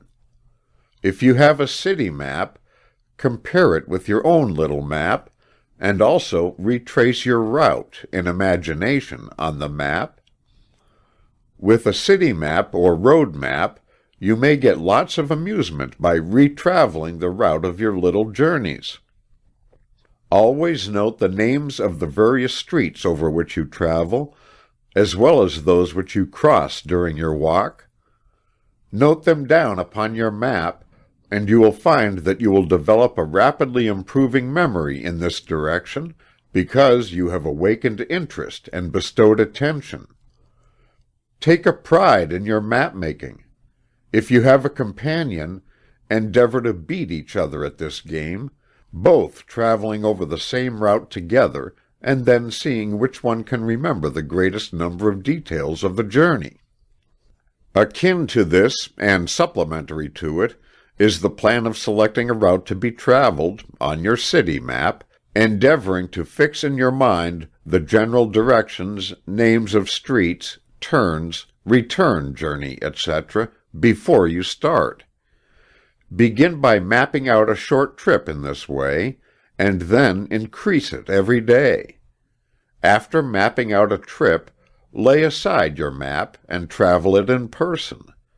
If you like, take along the map and puzzle out variations from time to time. Get the map habit in every possible variation and form, but do not depend upon the map exclusively, but instead endeavor to correlate the printed map with the mental map that you are building in your brain. If you are about to take a journey to a strange place, study your maps carefully before you go, and exercise your memory in reproducing them with a pencil. Then, as you travel along, compare places with your map, and you will find that you will take an entirely new interest in the trip. It will begin by meaning something to you. If about to visit a strange city, procure a map of it before starting, and begin by noting the cardinal points of the compass. Study the map, the directions of the principal streets, and the relative positions of the principal points of interest, buildings, etc.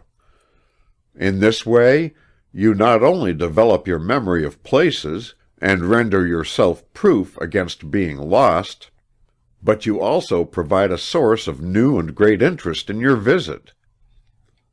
The above suggestions are capable of the greatest expansion and variation on the part of anyone who practices them.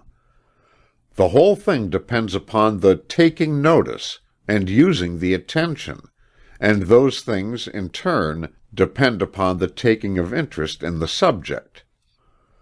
If anyone will wake up and take interest in the subject of locality and direction, he may develop himself along the lines of place memory to an almost incredible degree, in a comparatively short time at that.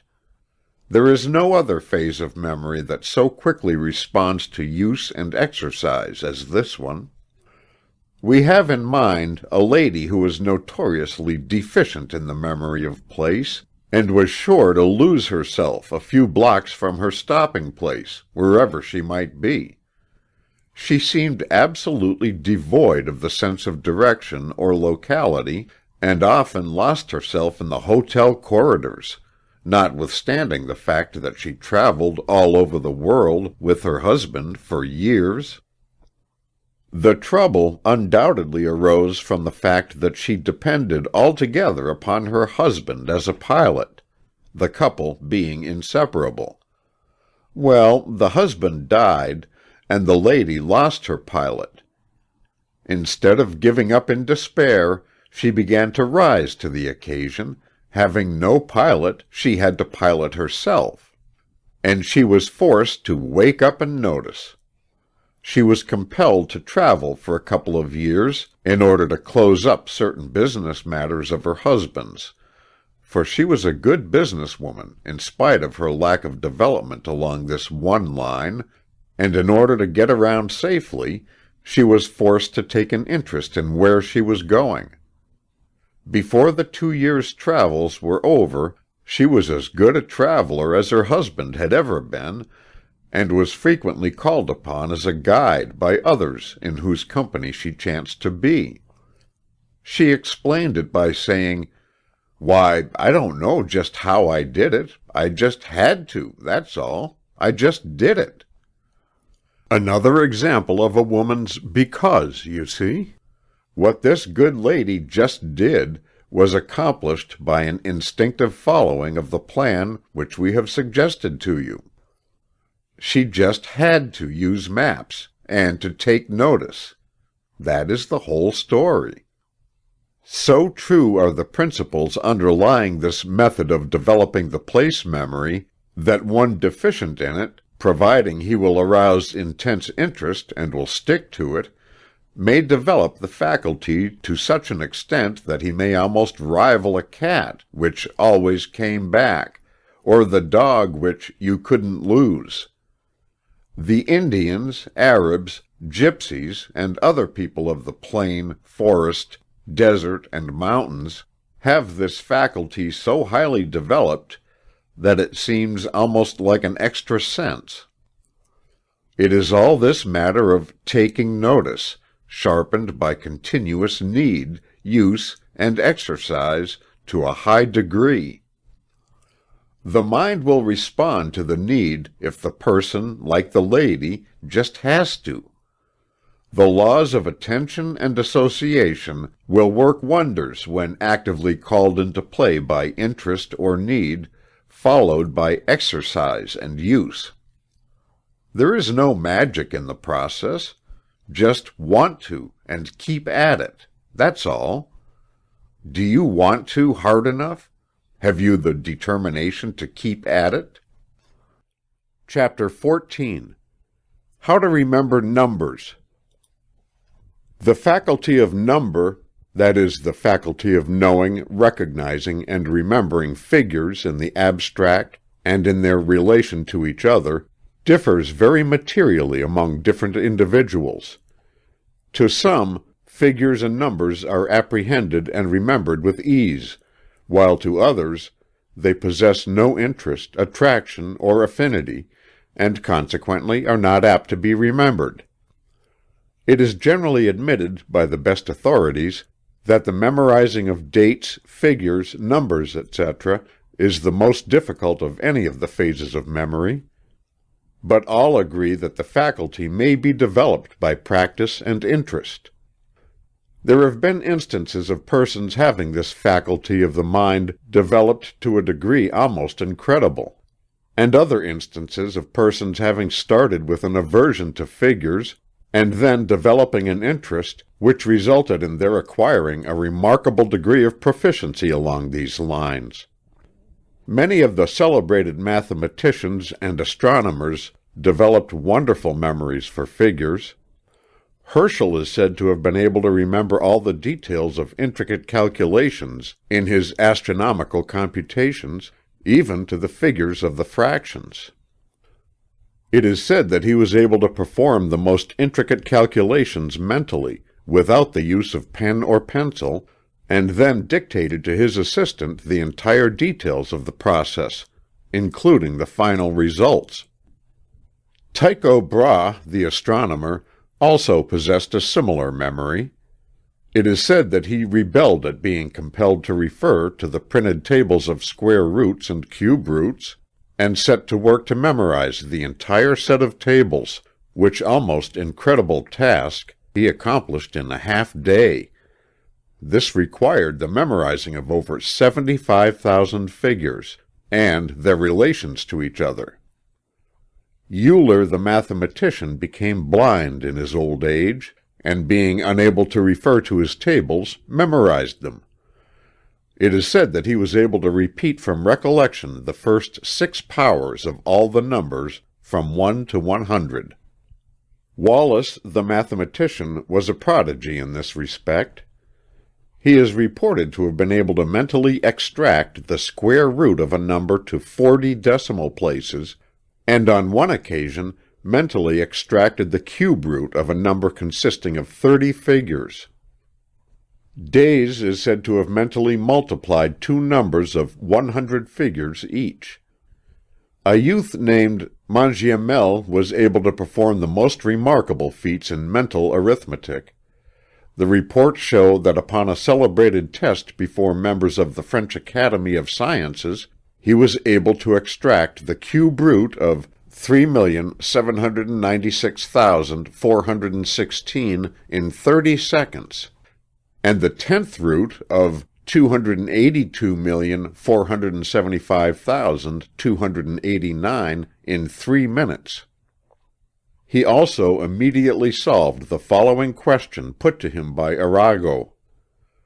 What number has the following proportion, that if 5 times the number be subtracted from the cube plus 5 times the square of the number and 9 times the square of the number be subtracted from that result, the remainder will be 0. The answer 5 was given immediately, without putting down a figure on paper or board. It is related that a cashier of a Chicago bank was able to mentally restore the accounts of the bank, which had been destroyed in the Great Fire in that city, and his account, which was accepted by the bank and the depositors, was found to agree perfectly with the other memoranda in the case, the work performed by him being solely the work of his memory. Bidder was able to tell instantly the number of farthings in the sum of 868 pounds 42 shillings 121 pence. Buxton mentally calculated the number of cubical eighths of an inch there were in a quadrangular mass 23,145,789 yards long, 2,642,732 yards wide, and 54,965 yards in thickness. He also figured out mentally the dimensions of an irregular estate of about 1,000 acres, giving the contents in acres and perches, then reducing them to square inches, and then reducing them to square hairbreadths, estimating 2,304 to the square inch, 48 to each side. The mathematical prodigy, Zerah Colburn, was perhaps the most remarkable of any of these remarkable people. When a mere child, he began to develop the most amazing qualities of mind regarding figures. He was able to instantly make the mental calculation of the exact number of seconds or minutes there was in a given time. On one occasion, he calculated the number of minutes and seconds contained in 48 years, the answer 25,228,800 minutes, and 1,513,728,000 seconds, being given almost instantaneously. He could instantly multiply any number of 1 to 3 figures by another number consisting of the same number of figures, the factors of any number consisting of 6 or 7 figures, the square and cube roots, and the prime numbers of any numbers given him. He mentally raised the number 8 progressively to its 16th power, the result being 281,474,976,710,656, and gave the square root of 106,929, which was 5. He mentally extracted the cube root of 268,336,125, and the squares of 244,999,755, and 1,224,998,755. In 5 seconds, he calculated the cube root of 413,993,348,677. He found the factors of 4,294,967,297, which had previously been considered to be a prime number. He mentally calculated the square of 999,999, which is 999,998,000,001, and then multiplied that number by 49, and the product by the same number, and the whole by 25, the latter as extra measure. The great difficulty in remembering numbers, to the majority of persons, is the fact that numbers do not mean anything to them. That is, the numbers are thought of only in their abstract phase and nature, and are consequently far more difficult to remember than are the impressions received from the senses of sight or sound. The remedy, however, becomes apparent when we recognize the source of the difficulty.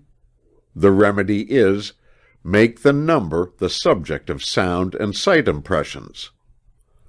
Attach the abstract idea of the numbers to the sense of impressions of sight or sound, or both, according to which are the best developed in your particular case. It may be difficult for you to remember 1848 as an abstract thing, but comparatively easy for you to remember the sound of 1848, or the shape and appearance of 1848.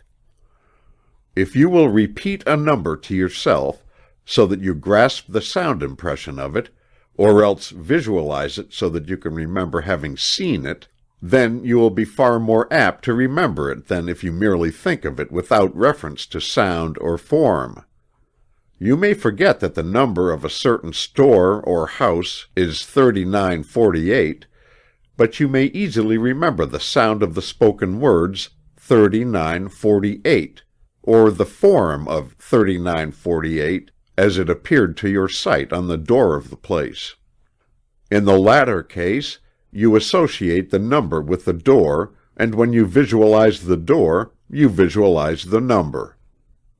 Kay, speaking of visualization, or the reproduction of mental images of things to be remembered, says, "Those who have been distinguished for their power to carry out long and intricate processes of mental calculation owe it to the same cause." Taine says, "Children accustomed to calculate in their heads write mentally with chalk on an imaginary board the figures in question, then all their partial operations, then the final sum, so that they see internally the different lines of white figures with which they are concerned." Young Colburn, who had never been at school and did not know how to read or write, said that, when making his calculations, he saw them clearly before him. Another said that he saw the numbers he was working with as if they had been written on a slate. Bidder says, "If I perform a sum mentally, it always proceeds in a visible form in my mind. Indeed, I can conceive of no other way possible of doing mental arithmetic." We have known office boys who could never remember the number of an address until it were distinctly repeated to them several times. Then they memorized the sound and never forgot it. Others forget the sounds, or fail to register them in the mind, but after once seeing the number on the door of an office or store, could repeat it at a moment's notice, saying that they mentally could see the figures on the door. You will find by a little questioning that the majority of people remember figures or numbers in this way, and that very few can remember them as abstract things. For that matter, it is difficult for the majority of persons to even think of a number abstractly. Try it yourself, and ascertain whether you do not remember the number as either a sound of words, or else as the mental image or visualization of the form of the figures. And, by the way, whichever it happens to be, sight or sound, that particular kind of remembrance is your best way of remembering numbers, and consequently gives you the lines upon which you should proceed to develop this phase of memory. The law of association may be used advantageously in memorizing numbers. For instance, we know of a person who remembered the number 186,000, the number of miles per second traveled by light waves in the ether, by associating it with the number of his father's former place of business, 186. Another remembered his telephone number, 1876, by recalling the date of the Declaration of Independence. Another, the number of states in the Union, by associating it with the last two figures of the number of his place of business. But by far the better way to memorize dates, special numbers connected with events, etc., is to visualize the picture of the event with the picture of the date or number, thus combining the two things into a mental picture, the association of which will be preserved when the picture is recalled.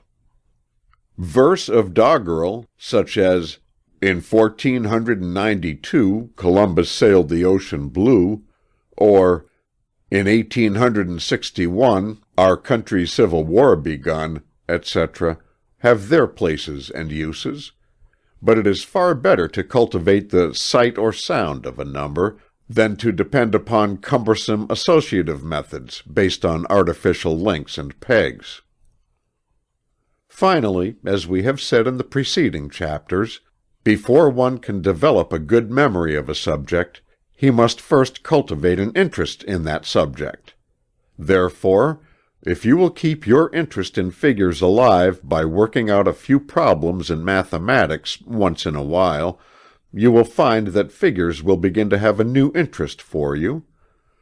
A little elementary arithmetic, used with interest, will do more to start you on the road to how to remember numbers than a dozen textbooks on the subject.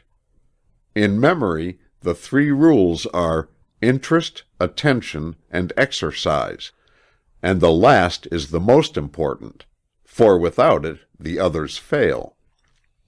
You will be surprised to see how many interesting things there are in figures as you proceed. The task of going over the elementary arithmetic will not be nearly so dry as when you were a child.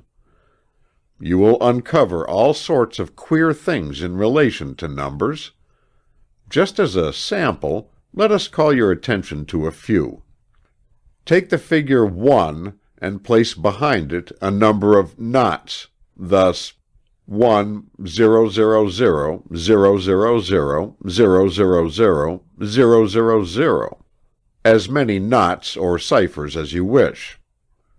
Then divide the number by the figure 7. you will find that the result is always this 142,857, then another 142,857, and so on to infinity, if you wish to carry the calculation that far. These 6 figures will be repeated over and over again. Then multiply this 142,857 by the figure 7, and your product will be all 9s. Then take any number and set it down, placing beneath it a reversal of itself, and subtract the latter from the former, thus 117,761,909 minus 90,916,771 equals 26,845,138. And you will find that the result will always reduce to 9, and is always a multiple of 9.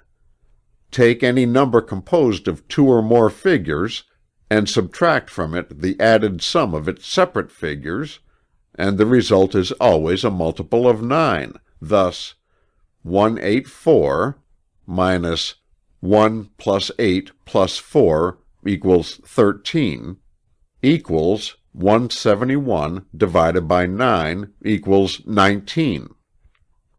We mention these familiar examples merely to remind you that there is much more of interest in mere figures than many would suppose. If you can arouse your interest in them, then you will be well started on the road to the memorizing of numbers. Let figures and numbers mean something to you, and the rest will be merely a matter of detail. Chapter 15. How to Remember Music. Like all of the other faculties of the mind, that of music or tune is manifested in varying degrees by different individuals. To some, music seems to be almost instinctively grasped, while to others it is acquired only by great effort and much labor. To some, harmony is natural, and inharmony a matter of repulsion, while others fail to recognize the difference between the two, except in extreme cases. Some seem to be the very soul of music, while others have no conception of what the soul of music may be. Then there is manifested the different phases of the knowledge of music. Some play correctly by ear, but are clumsy and inefficient when it comes to playing by note. Others play very correctly in a mechanical manner, but fail to retain the memory of music which they have heard. It is indeed a good musician who combines within himself or herself both of the 2 last mentioned faculties, the ear perception of music and the ability to execute correctly from notes.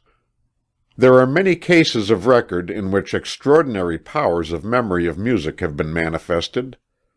Fuller relates the following instances of this particular phase of memory. Carolan, the greatest of Irish bards, once met a noted musician and challenged him to a test of their respective musical abilities. The defi was accepted, and Carolan's rival played on his violin one of Vivaldi's most difficult concertos. On the conclusion of the performance, Carolan, who had never heard the piece before, took his harp and played the concerto through from beginning to end without making a single error. His rival thereupon yielded the palm, thoroughly satisfied of Carolan's superiority, as well he might be. Beethoven could retain in his memory any musical composition, however complex, that he had listened to, and could reproduce most of it. He could play from memory every one of the compositions in Bach's Well-Tempered Clavichord, there being 48 preludes and the same number of figures which in intricacy of movement and difficulty of execution are almost unexampled, as each of these compositions is written in the most abstruse style of counterpoint. Mozart, at 4 years of age, could remember note for note elaborate solos and concertos which he had heard. He could learn a minuet in half an hour, and even composed short pieces at that early age. At 6, he was able to compose without the aid of an instrument, and continued to advance rapidly in musical memory and knowledge. When 14 years old, he went to Rome in Holy Week. At the Sistine Chapel was performed each day Allegri's Miserere, the score of which Mozart wished to obtain, but he learned that no copies were allowed to be made. He listened attentively to the performance, at the conclusion of which he wrote the whole score from memory without an error. Another time, Mozart was engaged to contribute an original composition to be formed by a noted violinist and himself at Vienna before the Emperor Joseph. On arriving at the appointed place, Mozart discovered that he had forgotten to bring his part. Nothing dismayed, he placed a blank sheet of paper before him, and played his part through from memory without a mistake. When the opera of Don Giovanni was first performed, there was no time to copy the score for the harpsichord, but Mozart was equal to the occasion. He conducted the entire opera and played the harpsichord accompaniment to the songs and choruses without a note before him. There are many well-attested instances of Mendelssohn's remarkable musical memory. He once gave a grand concert in London, at which his overture to Midsummer Night's Dream was produced. There was only one copy of the full score, which was taken charge of by the organist of St. Paul's Cathedral, who unfortunately left it in a hackney coach, whereupon Mendelssohn wrote out another score from memory, without an error. At another time, when about to direct a public performance of Bach's Passion music, he found on mounting the conductor's platform that instead of the score of the work to be performed, that of another composition had been brought by mistake. Without hesitation, Mendelssohn successfully conducted this complicated work from memory, automatically turning over leaf after leaf of the score before him as the performance progressed, so that no feeling of uneasiness might enter the minds of the orchestra and singers. Gottschalk, it is said, could play from memory several thousand compositions, including many of the works of Bach. The noted conductor, Viennese, rarely has the score before him in conducting an opera, knowing every note of many operas from memory. It will be seen that two phases of memory must enter into the memory of music: the memory of tune and the memory of the notes. The memory of tune, of course, falls into the class of ear impressions, and what has been said regarding them is also applicable to this case. The memory of notes falls into the classification of eye impressions, and the rules of this class of memory applies in this case. As to the cultivation of the memory of tune, the principal advice to be given is that the student take an active interest in all that pertains to the sound of music, and also takes every opportunity for listening to good music and endeavoring to reproduce it in the imagination or memory. Endeavor to enter into the spirit of the music until it becomes a part of yourself. Rest not content with merely hearing it, but lend yourself to a feeling of its meaning. The more the music means to you, the more easily you will remember it. The plan followed by many students, particularly those of vocal music, is to have a few bars of a piece played over to them several times until they are able to hum it correctly, then a few more are added, and then a few more, and so on. Each edition must be reviewed in connection with that which was learned before, so that the chain of association may be kept unbroken. The principle is the same as the child learning his ABC. He remembers B because it follows A. By this constant addition of just a little bit more, accompanied by frequent reviews, long and difficult pieces may be memorized. The memory of notes may be developed by the method above named, the method of learning a few bars well, and then adding a few more, and frequently reviewing as far as you have learned, forging the links of association as you go along by frequent practice. The method being entirely that of eye impression and subject to its rules, you must observe the idea of visualization. That is, learning each bar until you can see it in your mind's eye as you proceed. But in this, as in many other eye impressions, you will find that you will be greatly aided by your memory of the sound of the notes, in addition to their appearance. Try to associate the two as much as possible, so that when you see a note, you will hear the sound of it, and when you hear a note sounded, you will see it as it appears on the score.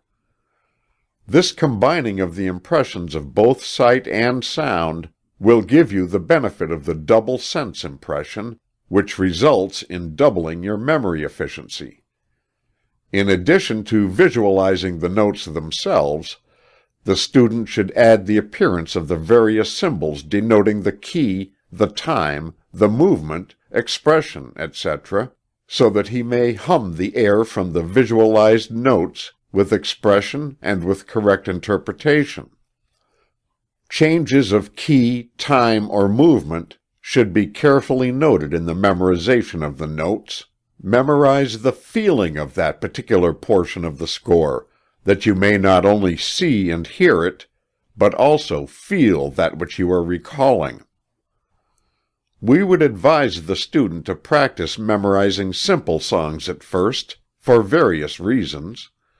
One of these reasons is that these songs lend themselves readily to memorizing, and the chain of easy association is usually maintained throughout. In this phase of memory, as in all others, we add the advice to take interest, bestow attention, and practice and exercise as often as possible. You may have tired of these words, but they constitute the main principles of the development of a retentive memory. Things must be impressed upon the memory before they may be recalled. This should be remembered in every consideration of the subject. Chapter 16. How to Remember Occurrences. The phase of memory which manifests in the recording of and recollection of the occurrences and details of one's everyday life is far more important than would appear at first thought. The average person is under the impression that he remembers very well the occurrences of his everyday business, professional or social life, and is apt to be surprised to have it suggested to him that he really remembers but very little of what happens to him during his waking hours. In order to prove how very little of this kind is really remembered, let each student lay down this book at this place, and then, quieting his mind, let him endeavor to recall the incidents of the same day of the preceding week. He will be surprised to see how very little of what happened on that day he is really capable of recollecting. Then let him try the same experiment with the occurrences of yesterday. This result will also excite surprise. It is true that if he is reminded of some particular occurrence, he will recall it, more or less distinctly, but beyond that he will remember nothing. Let him imagine himself called upon to testify in court regarding the happenings of the previous day or the day of the week before, and he will realize his position. The reason for his failure to easily remember the events referred to is to be found in the fact that he made no effort at the time to impress these happenings upon his subconscious mentality. He allowed them to pass from his attention like the proverbial water from the duck's back. He did not wish to be bothered with the recollection of trifles, and in endeavoring to escape from them, he made the mistake of failing to store them away. There is a vast difference between dwelling on the past and storing away past records for possible future reference. To allow the records of each day to be destroyed is like tearing up the important business papers in an office in order to avoid giving them a little space in the files. It is not advisable to expend much mental effort in fastening each important detail of the day upon the mind as it occurs, but there is an easier way that will accomplish the purpose, if one will but take a little trouble in that direction. We refer to the practice of reviewing the occurrences of each day, after the active work of the day is over. If you will give to the occurrences of each day a mental review in the evening, you will find that the act of reviewing will employ the attention to such an extent as to register the happenings in such a manner that they will be available if ever needed thereafter. It is akin to the filing of the business papers of the day for possible future reference. Besides this advantage, these reviews will serve you well as a reminder of many little things of immediate importance which have escaped your recollection by reason of something that followed them in the field of attention. You will find that a little practice will enable you to review the events of the day in a very short space of time with a surprising degree of accuracy of detail. It seems that the mind will readily respond to this demand upon it. The process appears to be akin to a mental digestion, or rather a mental rumination, similar to that of the cow when it chews the cud that it has previously gathered. The thing is largely a knack easily acquired by a little practice. It will pay you for the little trouble and time that you expend upon it. As we have said, not only do you gain the advantage of storing away these records of the day for future use, but you also have your attention called to many important details that have escaped you, and you will find that many ideas of importance will come to you in your moments of leisure rumination. Let this work be done in the evening, when you feel at ease, but do not do it after you retire. The bed is made for sleep, not for thinking. You will find that the subconsciousness will awaken to the fact that it will be called upon later for the records of the day, and will, accordingly, take notice of what happens in a far more diligent and faithful manner. The subconsciousness responds to a call made upon it in an astonishing manner, when it once understands just what is required of it. You will see that much of the virtue of the plan recommended consists in the fact that in the review there is an employment of the attention in a manner impossible during the haste and rush of the day's work. The faint impressions are brought out for examination, and the attention of the examination and review greatly deepen the impression in each case, so that it may be reproduced thereafter. In a sentence, it is the deepening of the faint impressions of the day. Thurlow Weed, a well-known politician of the last century, testifies to the efficacy of the above-mentioned method in his Memoirs. His plan was slightly different from that mentioned by us, but you will at once see that it involves the same principles, the same psychology.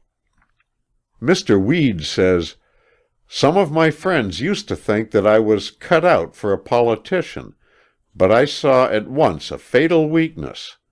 My memory was a sieve. I could remember nothing. Dates, names, appointments, faces, everything escaped me. I said to my wife, 'Catherine, I shall never make a successful politician, for I cannot remember, and that is a prime necessity of politicians. A politician who sees a man once should remember him forever.' My wife told me that I must train my memory. So when I came home that night, I sat down alone and spent 15 minutes trying silently to recall with accuracy the principal events of the day. I could remember but little at first. Now I remember that I could not then recall what I had for breakfast. After a few days' practice, I found I could recall more. Events came back to me more minutely, more accurately, and more vividly than at first. After a fortnight or so of this, Catherine said, "Why don't you relate to me the events of the day, instead of recalling them to yourself? It would be interesting, and my interest in it would be a stimulus to you." Having great respect for my wife's opinion, I began a habit of oral confession, as it were, which was continued for almost 50 years.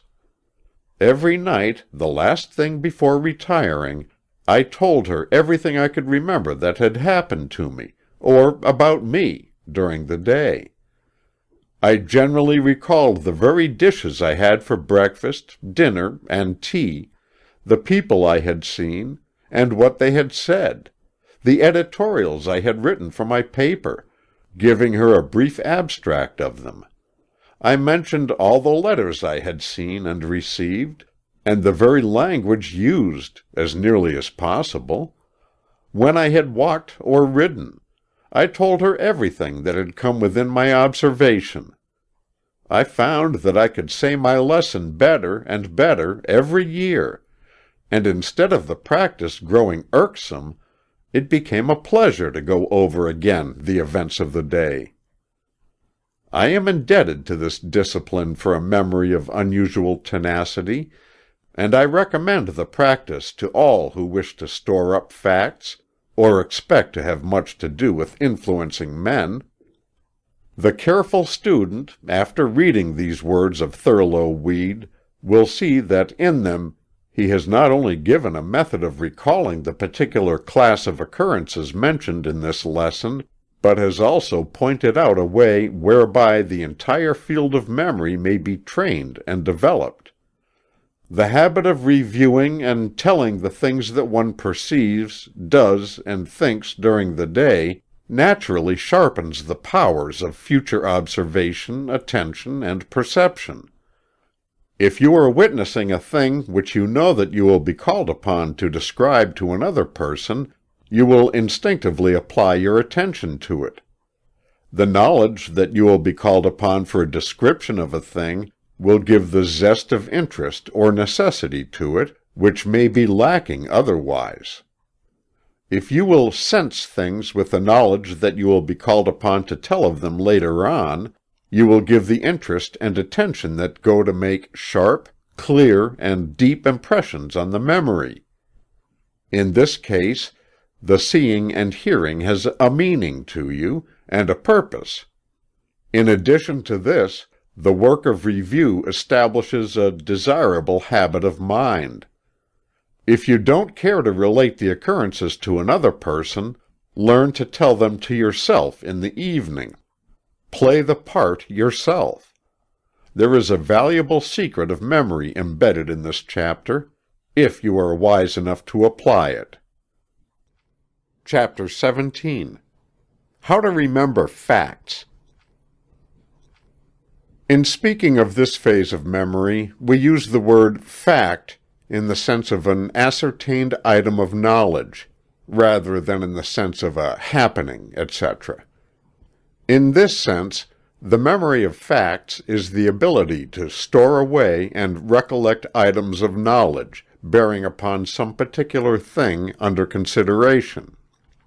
If we are considering the subject of horse, the facts that we wish to remember are the various items of information and knowledge regarding the horse that we have acquired during our experience, facts that we have seen, heard, or read regarding the animal in question, and to that which concerns it. We are continually acquiring items of information regarding all kinds of subjects, and yet when we wish to collect them, we often find the task rather difficult, even though the original impressions were quite clear. The difficulty is largely due to the fact that the various facts are associated in our minds only by contiguity in time or place, or both, the associations of relation being lacking. In other words, we have not properly classified and indexed our bits of information, and do not know where to begin to search for them. It is like the confusion of the businessman who kept all his papers in a barrel, without index or order. He knew that they were all there, but he had hard work to find any one of them when it was required. Or we are like the compositor whose type has become pied, and then thrown into a big box. When he attempts to set up a book page, he will find it very difficult, if not impossible, whereas if each letter were in its proper box, he would set up the page in a short time. This matter of association by relation is one of the most important things in the whole subject of thought, and the degree of correct and efficient thinking depends materially upon it. It does not suffice us to merely know a thing. We must know where to find it when we want it. As old Judge Sharswood of Pennsylvania once said, "It is not so much to know the law as to know where to find it." Kay says, "Over the associations formed by contiguity in time or space, we have but little control. They are in a manner accidental, depending upon the order in which the objects present themselves to the mind. On the other hand, association by similarity is largely put in our own power, for we, in a measure, select those objects that are to be associated, and bring them together in the mind. We must be careful, however, only to associate together such things as we wish to be associated together, and to recall each other, and the associations we form should be based on fundamental and essential, and not upon mere superficial or casual resemblances.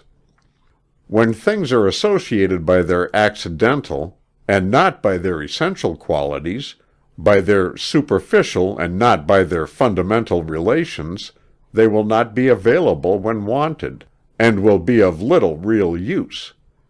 When we associate what is new with what most nearly resembles it in the mind already, we give it its proper place in our fabric of thought. By means of association by similarity, we tie up our ideas, as it were, in separate bundles, and it is of the utmost importance that all the ideas that most nearly resemble each other be in one bundle. The best way to acquire correct associations, and many of them, for a separate fact that you wish to store away so that it may be recollected when needed, some useful bit of information or interesting bit of knowledge that may come in handy later on, is to analyze it and its relations. This may be done by asking yourself questions about it, each thing that you associate it with in your answers being just one additional cross-index, whereby you may find it readily when you want it. As Kay says, the principle of asking questions and obtaining answers to them may be said to characterize all intellectual effort. This is the method by which Socrates and Plato drew out the knowledge of their pupils, filling in the gaps and attaching new facts to those already known. When you wish to so consider a fact, ask yourself the following questions about it. 1. Where did it come from or originate? 2. What caused it? 3. What history or record has it? 4. What are its attributes, qualities, and characteristics? 5. What things can I most readily associate with it? What is it like? 6.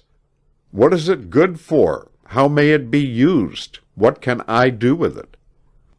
7. What does it prove? What can be deduced from it? 8. What are its natural results? What happens because of it? 9. What is its future, and its natural or probable end or finish? 10. What do I think of it on the whole? What are my general impressions regarding it? 11. What do I know about it in the way of general information? 12. What have I heard about it, and from whom, and when? If you will take the trouble to put any fact through the above rigid examination, you will not only attach it to hundreds of convenient and familiar other facts, so that you will remember it readily upon occasion, but you will also create a new subject of general information in your mind, of which this particular fact will be the central thought. Similar systems of analysis have been published and sold by various teachers, at high prices, and many men have considered that the results justified the expenditure. So do not pass it by lightly. The more other facts that you manage to associate with any one fact, the more pegs will you have to hang your facts upon, the more loose ends will you have whereby to pull that fact into the field of consciousness, the more cross-indexes will you have whereby you may run down the fact when you need it. The more associations you attach to a fact, the more meaning does that fact have for you, and the more interest will be created regarding it in your mind.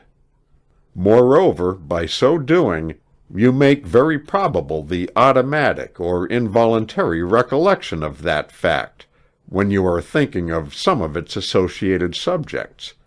That is, it will come into your mind naturally in connection with something else, in a "that reminds me" fashion.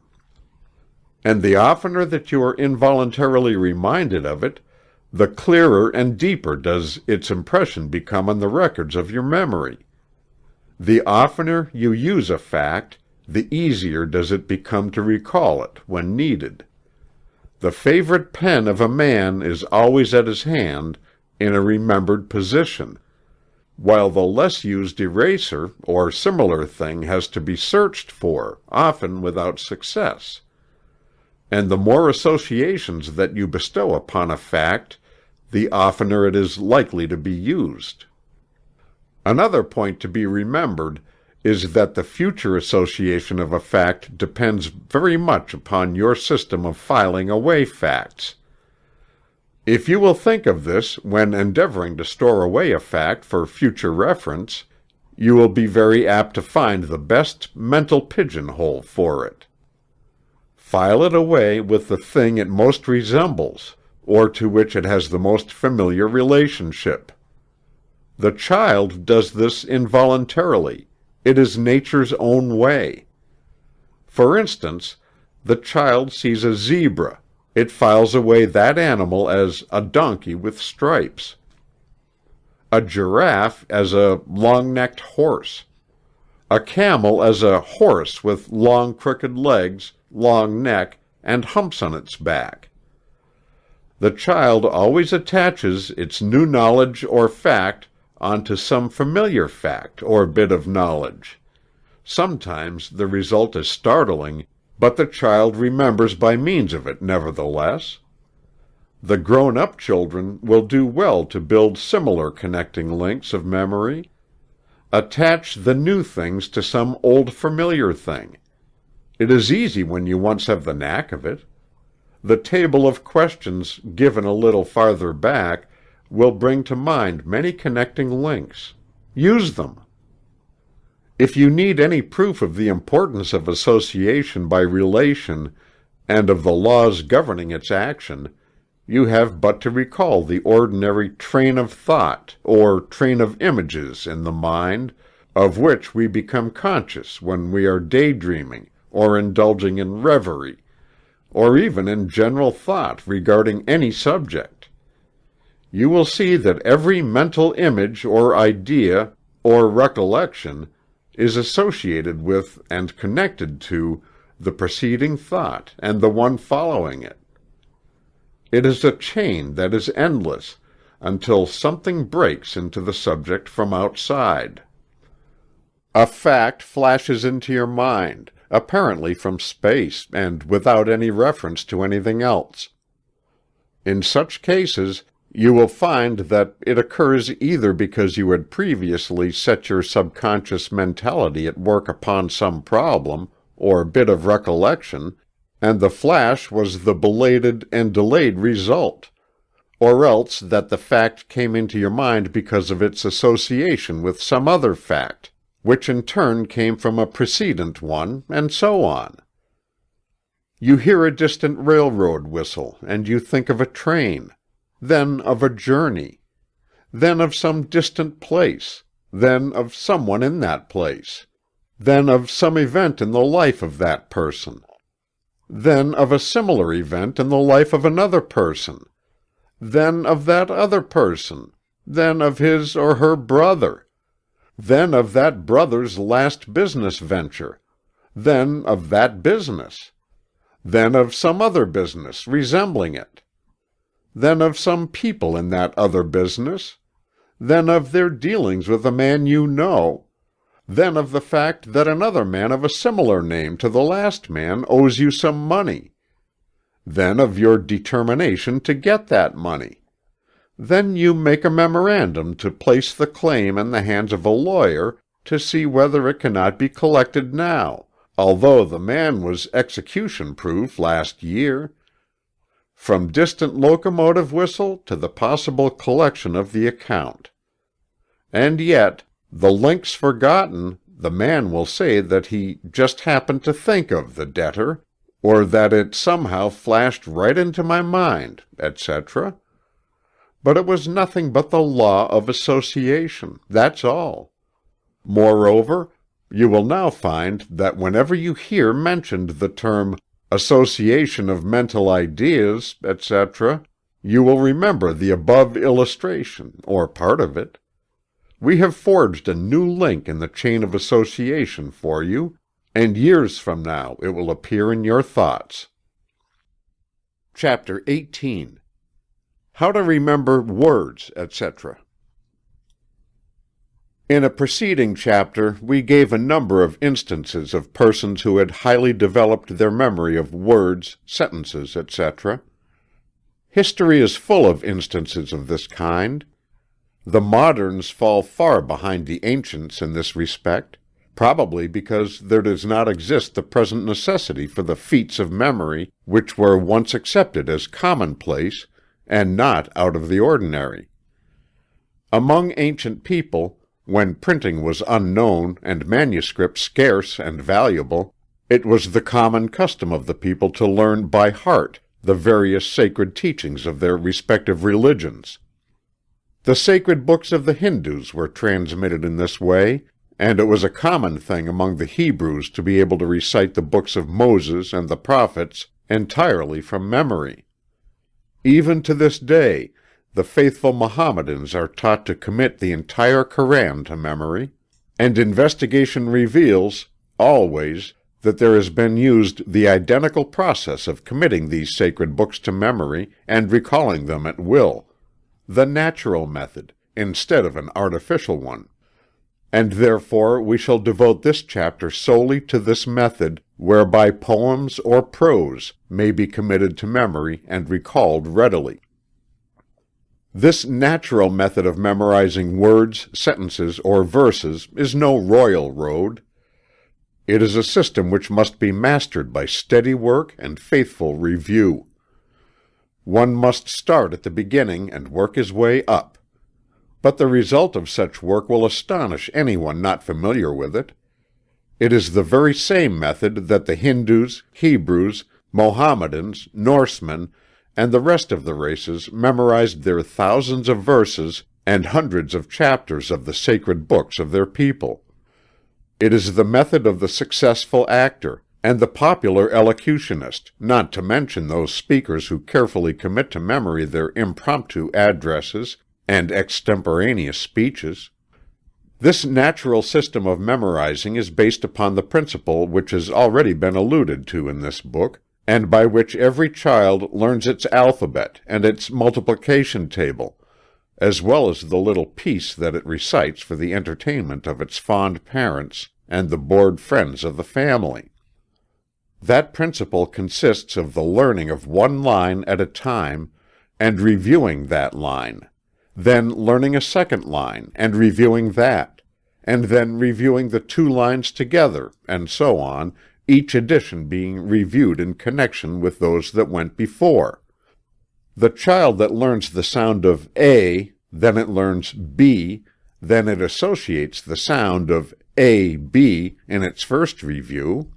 The C is added, and the review runs, A, B, C, and so on until Z is reached, and the child is able to review the entire list from A to Z, inclusive. The multiplication table begins with its twice 1 is 2, then twice 2 is 4, and so on, a little at a time, until the 2's are finished and the 3's begun. This process is kept up by constant addition and constant review until 12 12s finishes up the list, and the child is able to repeat the tables from first to last from memory. But there is more to it in the case of the child than merely learning to repeat the alphabet or the multiplication table. There is also the strengthening of the memory as a result of its exercise and use. Memory, like every faculty of the mind, or every muscle of the body, improves and develops by intelligent and reasonable use and exercise. Not only does this exercise and use develop the memory along the particular line of the faculty used, but also along every line and faculty. This is so because the exercise develops the power of concentration and the use of the voluntary attention. We suggest that the student who wishes to acquire a good memory for words, sentences, etc., begin at once, selecting some favorite poem for the purpose of the demonstration. Then let him memorize one verse of not only 4 to 6 lines to begin with. Let him learn this verse perfectly, line by line, until he is able to repeat it without a mistake. Let him be sure to be letter perfect in that verse, so perfect that he will see even the capital letters and the punctuation marks when he recites it. Then let him stop for the day. The next day, let him repeat the verse learned the day before, and then let him memorize a second verse in the same way and just as perfectly. Then let him review the first and second verses together.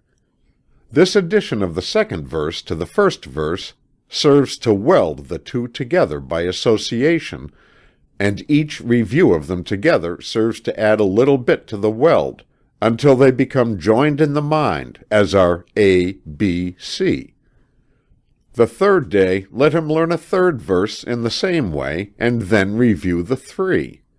Continue this for, say, a month, adding a new verse each day, and adding to it the verses preceding it. But constantly review them from beginning to end. He cannot review them too often. He will be able to have them flow along like the letters of the alphabet from A to Z if he reviews properly and often enough.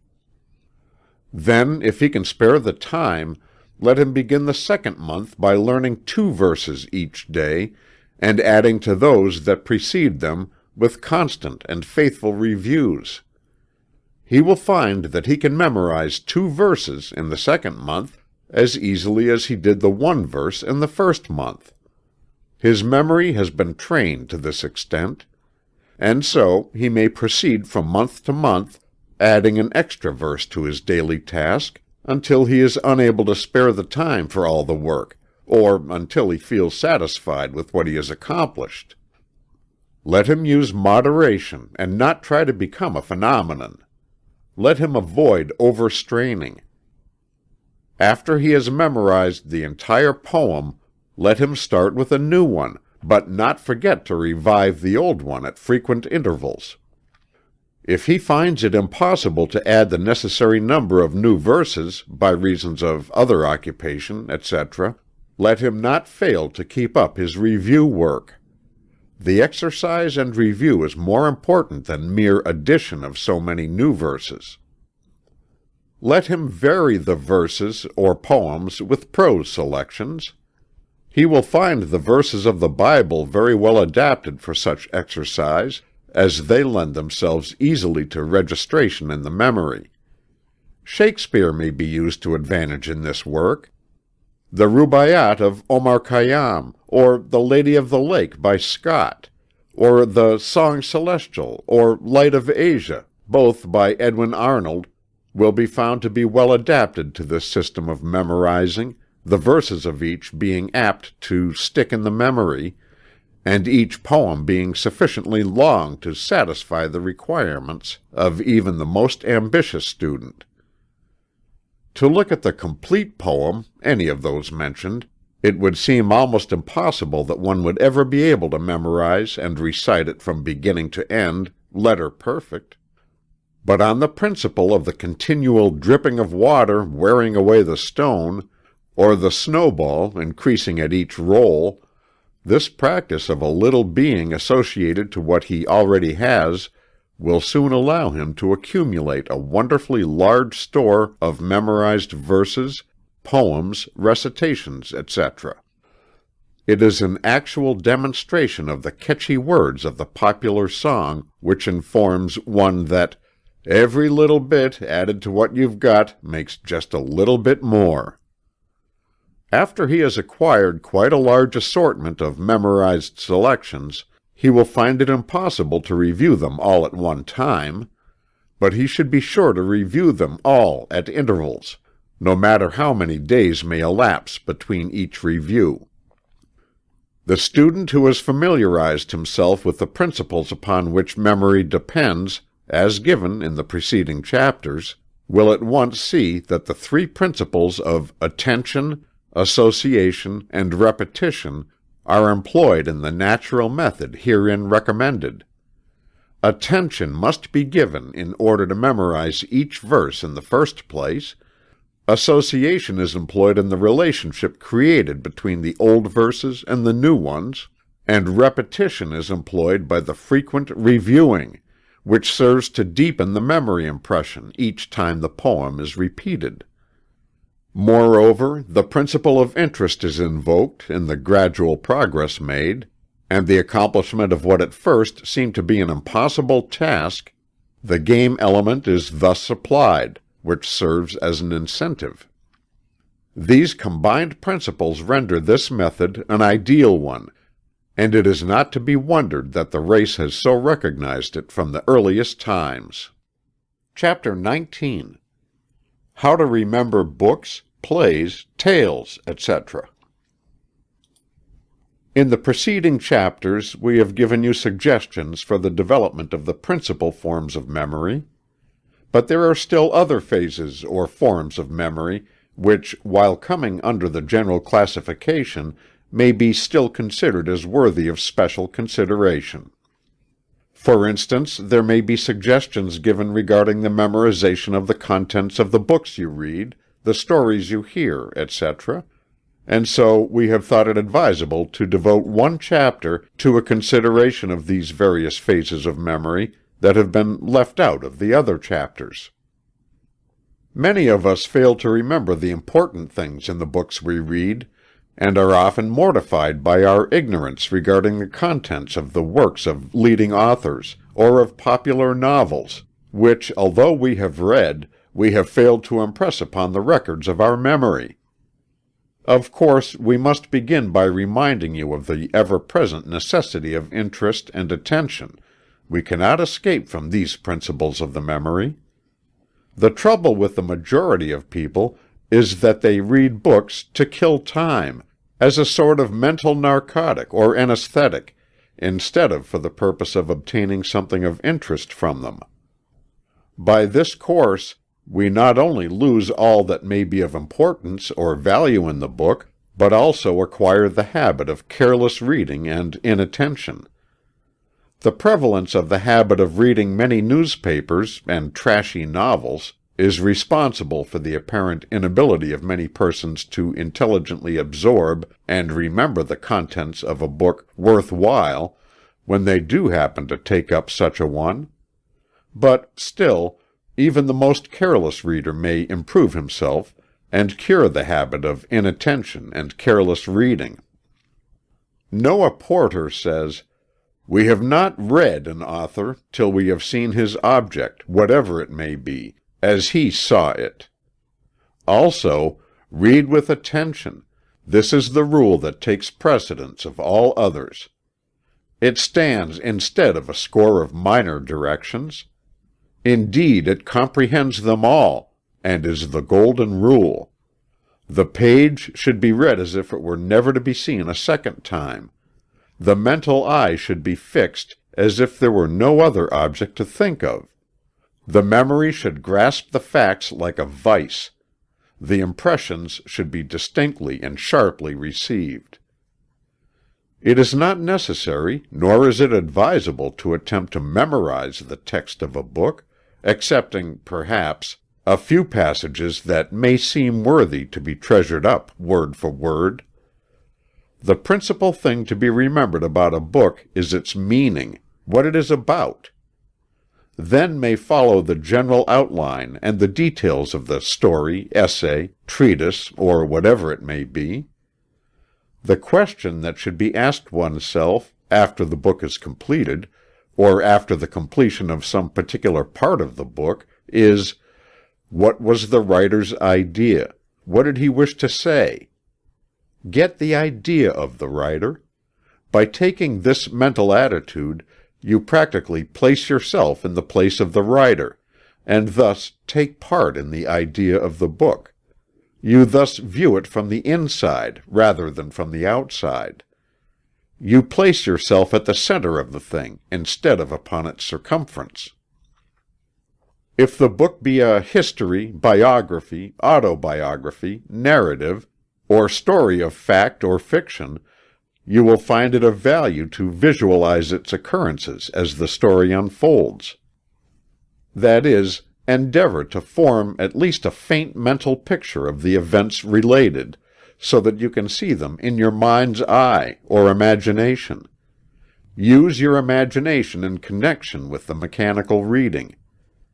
In this way you build up a series of mental pictures which will be impressed upon your mind, and which will be remembered just as are the scenes of a play that you have witnessed, or an actual event that you have seen, only less distinct, of course. Particularly you should endeavor to form a clear mental picture of each character, until each one is endowed with at least a semblance of reality to you. By doing this, you will impart a naturalness to the events of the story, and you will obtain a new pleasure from your reading. Of course, this plan will make you read more slowly, and many trashy tales will cease to interest you, for they do not contain the real elements of interest, but this is no loss, but is a decided gain for you. At the end of each reading, take the time to mentally review the progress of the story. Let the characters and scenes pass before your mental vision as in a moving picture. And when the book is finally completed, review it as a whole.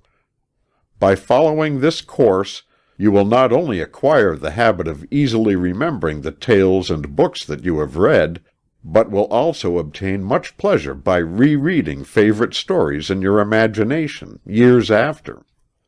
You will find that your favorite characters will take on a new reality for you, and will become as old friends in whose company you may enjoy yourself at any time, and whom you may dismiss when they tire you, without offense.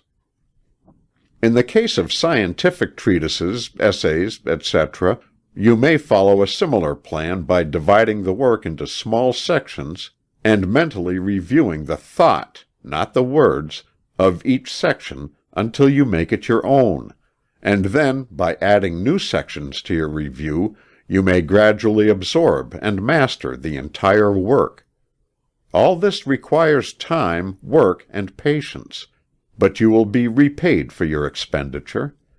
You will find that this plan will soon render you impatient at books of little consequence, and will drive you to the best books on any given subject. You will begin to begrudge your time and attention, and hesitate about bestowing them upon any but the very best books. But in this you gain. In order to fully acquaint yourself with a book, before reading it, you should familiarize yourself with its general character. To do this, you should pay attention to the full title and the subtitle if there be any, the name of the author, and the list of other books that he has written, if they are noted on the title page, or the one preceding it, according to the usual custom. You should read the preface and study carefully the table of contents, that you may know the field or general subject covered by the book. In other words, endeavor to get the general outline of the book, into which you may afterwards fill in the details. In reading a book of serious import, you should make it a point to fully grasp the meaning of each paragraph before passing on to the next one. Let nothing pass you that you do not understand, at least in a general way. Consult the dictionary for words not familiar to you, so that you may grasp the full idea intended to be expressed. At the end of each chapter, section, and part, you should review that which you have read until you are able to form a mental picture of the general ideas contained therein. To those who wish to remember the dramatic productions that they have attended, we would say that the principles above mentioned may be applied to this form of memory as well as to the memory of books. By taking an interest in each character as it appears, by studying carefully each action and scene, and then reviewing each act in the intervals between the acts, and by finally reviewing the entire play after your return home, you will fasten the whole play as a complete mental picture on the records of your memory. If you have acquainted yourself with what we have just said regarding the recollection of the contents of books, you will be able to modify and adapt them to the purpose of recollecting plays and dramatic productions. You will find that the oftener you review a play, the more clearly you will remember it. Many little details overlooked at first will come into the field of consciousness and fit into their proper places. Sermons, lectures, and other discourses may be remembered by bestowing interest and attention upon them, and by attempting to grasp each general idea advanced, and by noting the passage from one general idea to another. If you will practice this a few times, you will find that when you come to review the discourse, and this you should always do, it is the natural way of developing memory, the little details will come up and fit into their proper places. In this form of memory, the important thing is to train the memory by exercise and review. You will find that at each review of a discourse, you will have made progress. By practice and exercise, the subconscious mentality will do better work, and will show that it is rising to its new responsibilities. You have allowed it to sleep during the many discourses to which you have listened, and it must be taught new habits. Let it know that it is expected to retain that which it hears, and then exercise it frequently by reviews of discourses, and you will be surprised at the degree of the work it will perform for you. Not only will you remember better, but you will hear better and more intelligently. The subconsciousness, knowing that it will be called upon later on to recollect what is being said, will urge you to bestow the attention necessary to supply it with the proper material.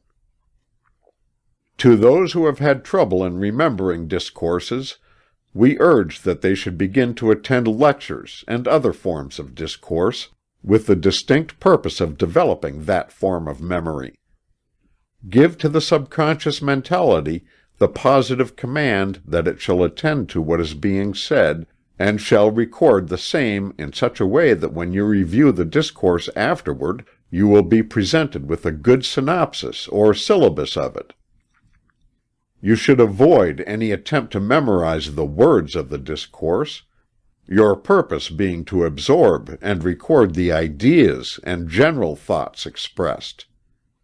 Interest, attention, practice, review. These are the important points in memory. To remember stories, anecdotes, fables, etc., the principles given above are to be employed. The main thing in memorizing an anecdote is to be able to catch the fundamental idea underlining it, and the epigrammatic sentence or central phrase which forms the point of the story.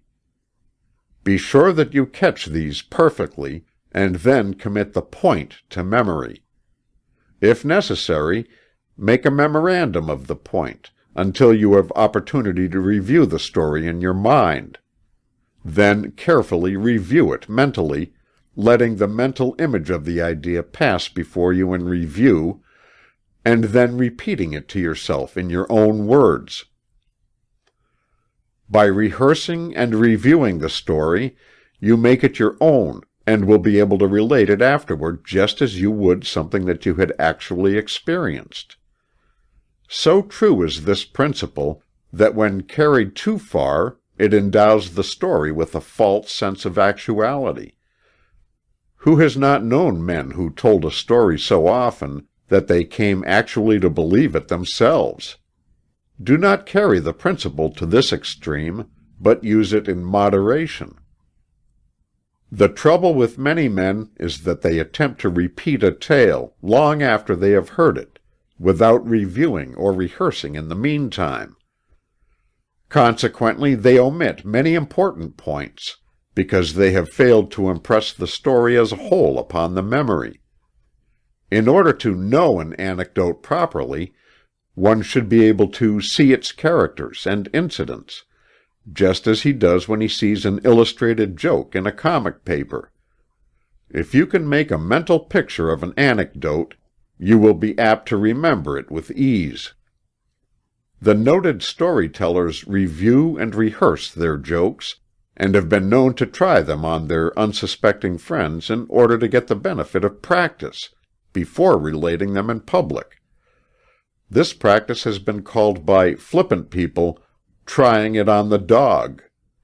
But it has its good points and advantages.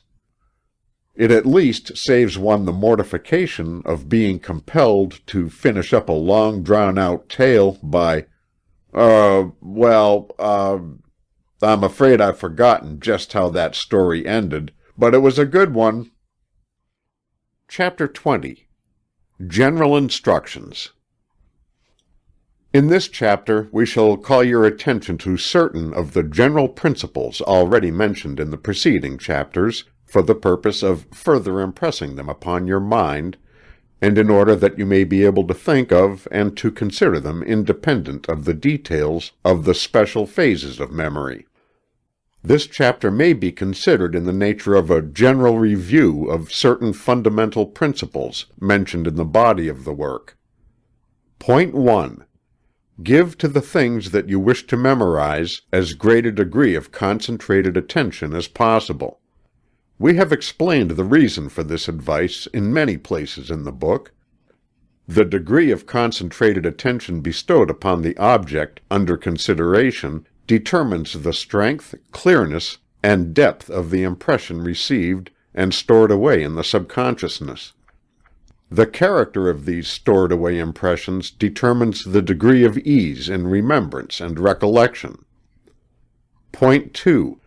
In considering an object to be memorized, endeavor to obtain the impressions through as many faculties and senses as possible. The reason for this advice should be apparent to you, if you have carefully read the preceding chapters.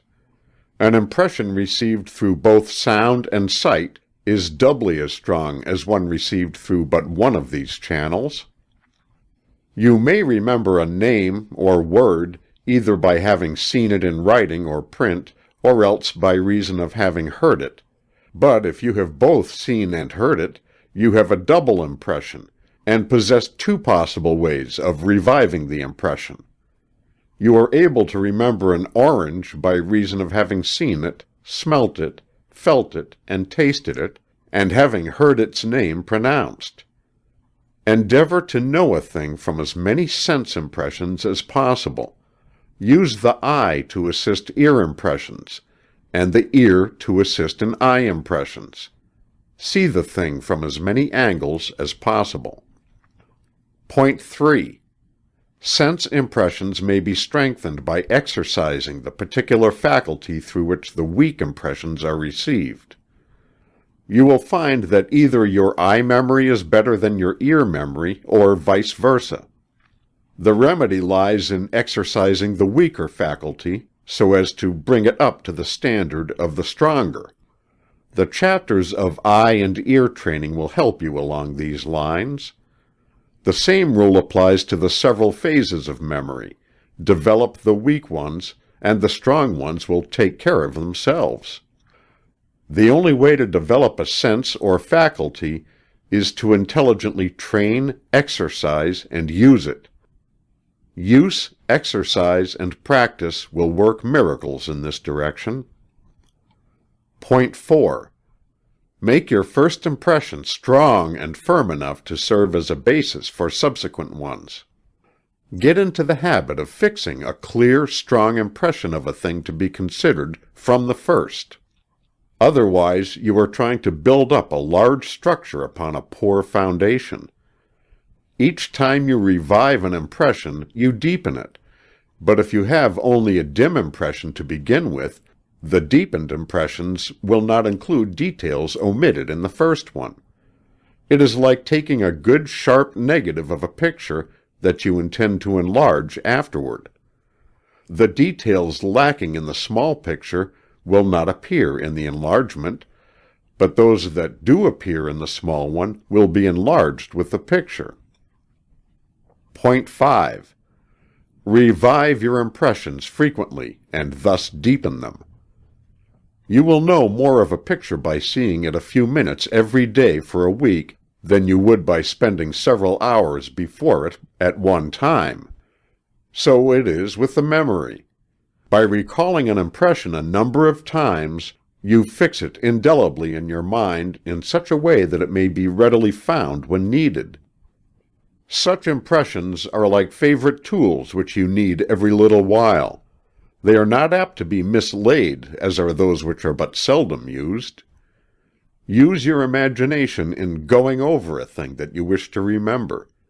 If you are studying a thing, you will find that this going over in your imagination will help you materially in disclosing the things that you have not remembered about it. By thus recognizing your weak points of memory, you may be able to pick up the missing details when you study the object itself the next time. Point 6. Use your memory and place confidence in it. One of the important things in the cultivation of the memory is the actual use of it. Begin to trust it a little, and then more, and then still more, and it will rise to the occasion. The man who has to tie a string around his finger in order to remember certain things soon begins to cease to use his memory, and in the end forgets to remember the string, or what it is for. There are many details, of course, with which it is folly to charge the memory, but one should never allow his memory to fall into disuse. If you are in an occupation in which the work is done by mechanical helps, then you should exercise the memory by learning verses or other things in order to keep it in active practice. Do not allow your memory to atrophy. Point 7. Establish as many associations for an impression as possible. If you have studied the preceding chapters, you will recognize the value of this point. Association is memory's method of indexing and cross-indexing. Each association renders it easier to remember or recollect the thing. Each association gives you another string to your mental bow. Endeavor to associate a new bit of knowledge with something already known by and familiar to you. In this way, to avoid the danger of having the thing isolated and alone in your mind, without a label or index number and name, connect your object or thought to be remembered with other objects or thoughts by the association of contiguity in space and time, and by relationship of kind, resemblance, or oppositeness.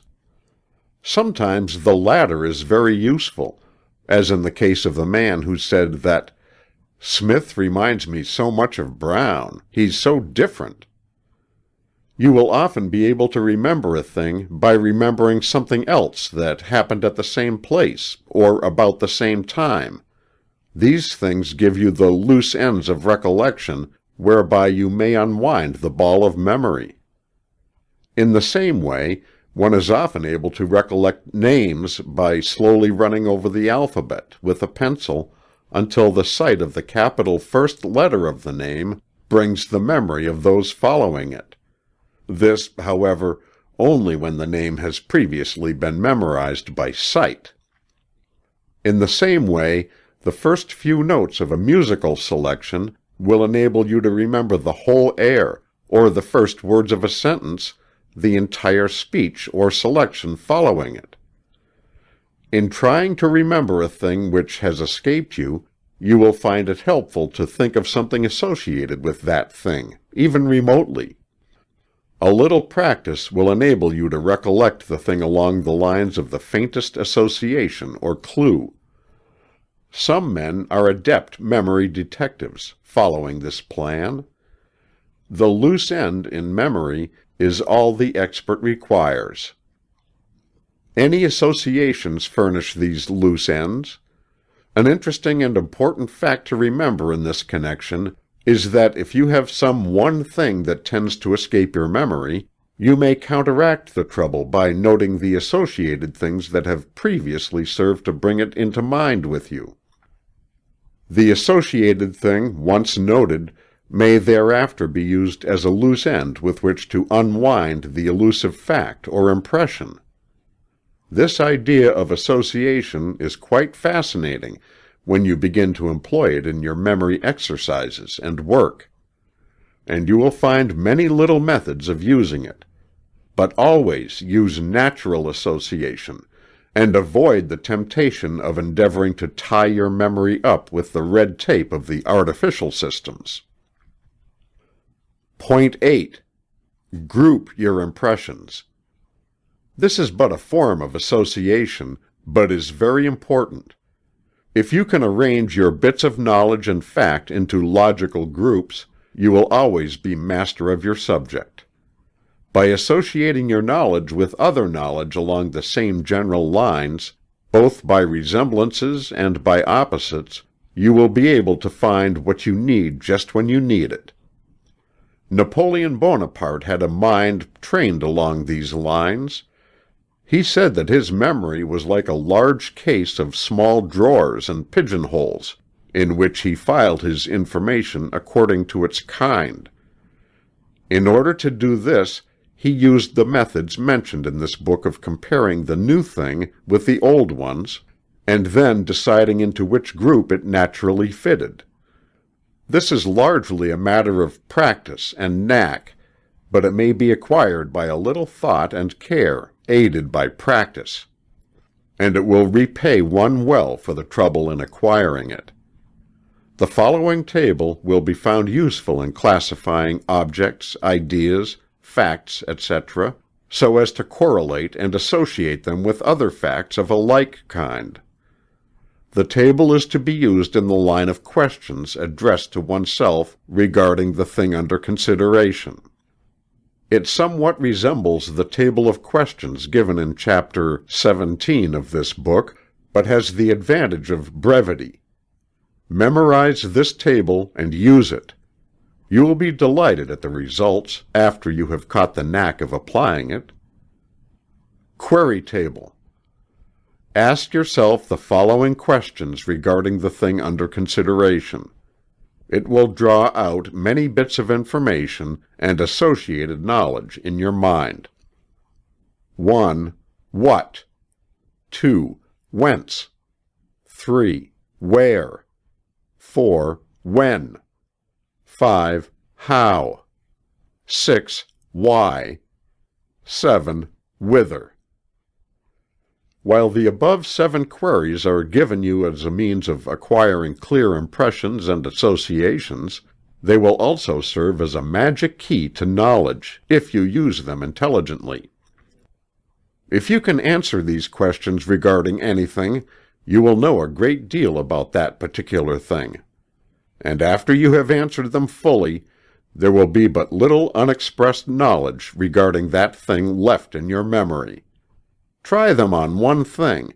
You cannot understand them otherwise, unless you have a very good imagination. Fini. End of chapter 20.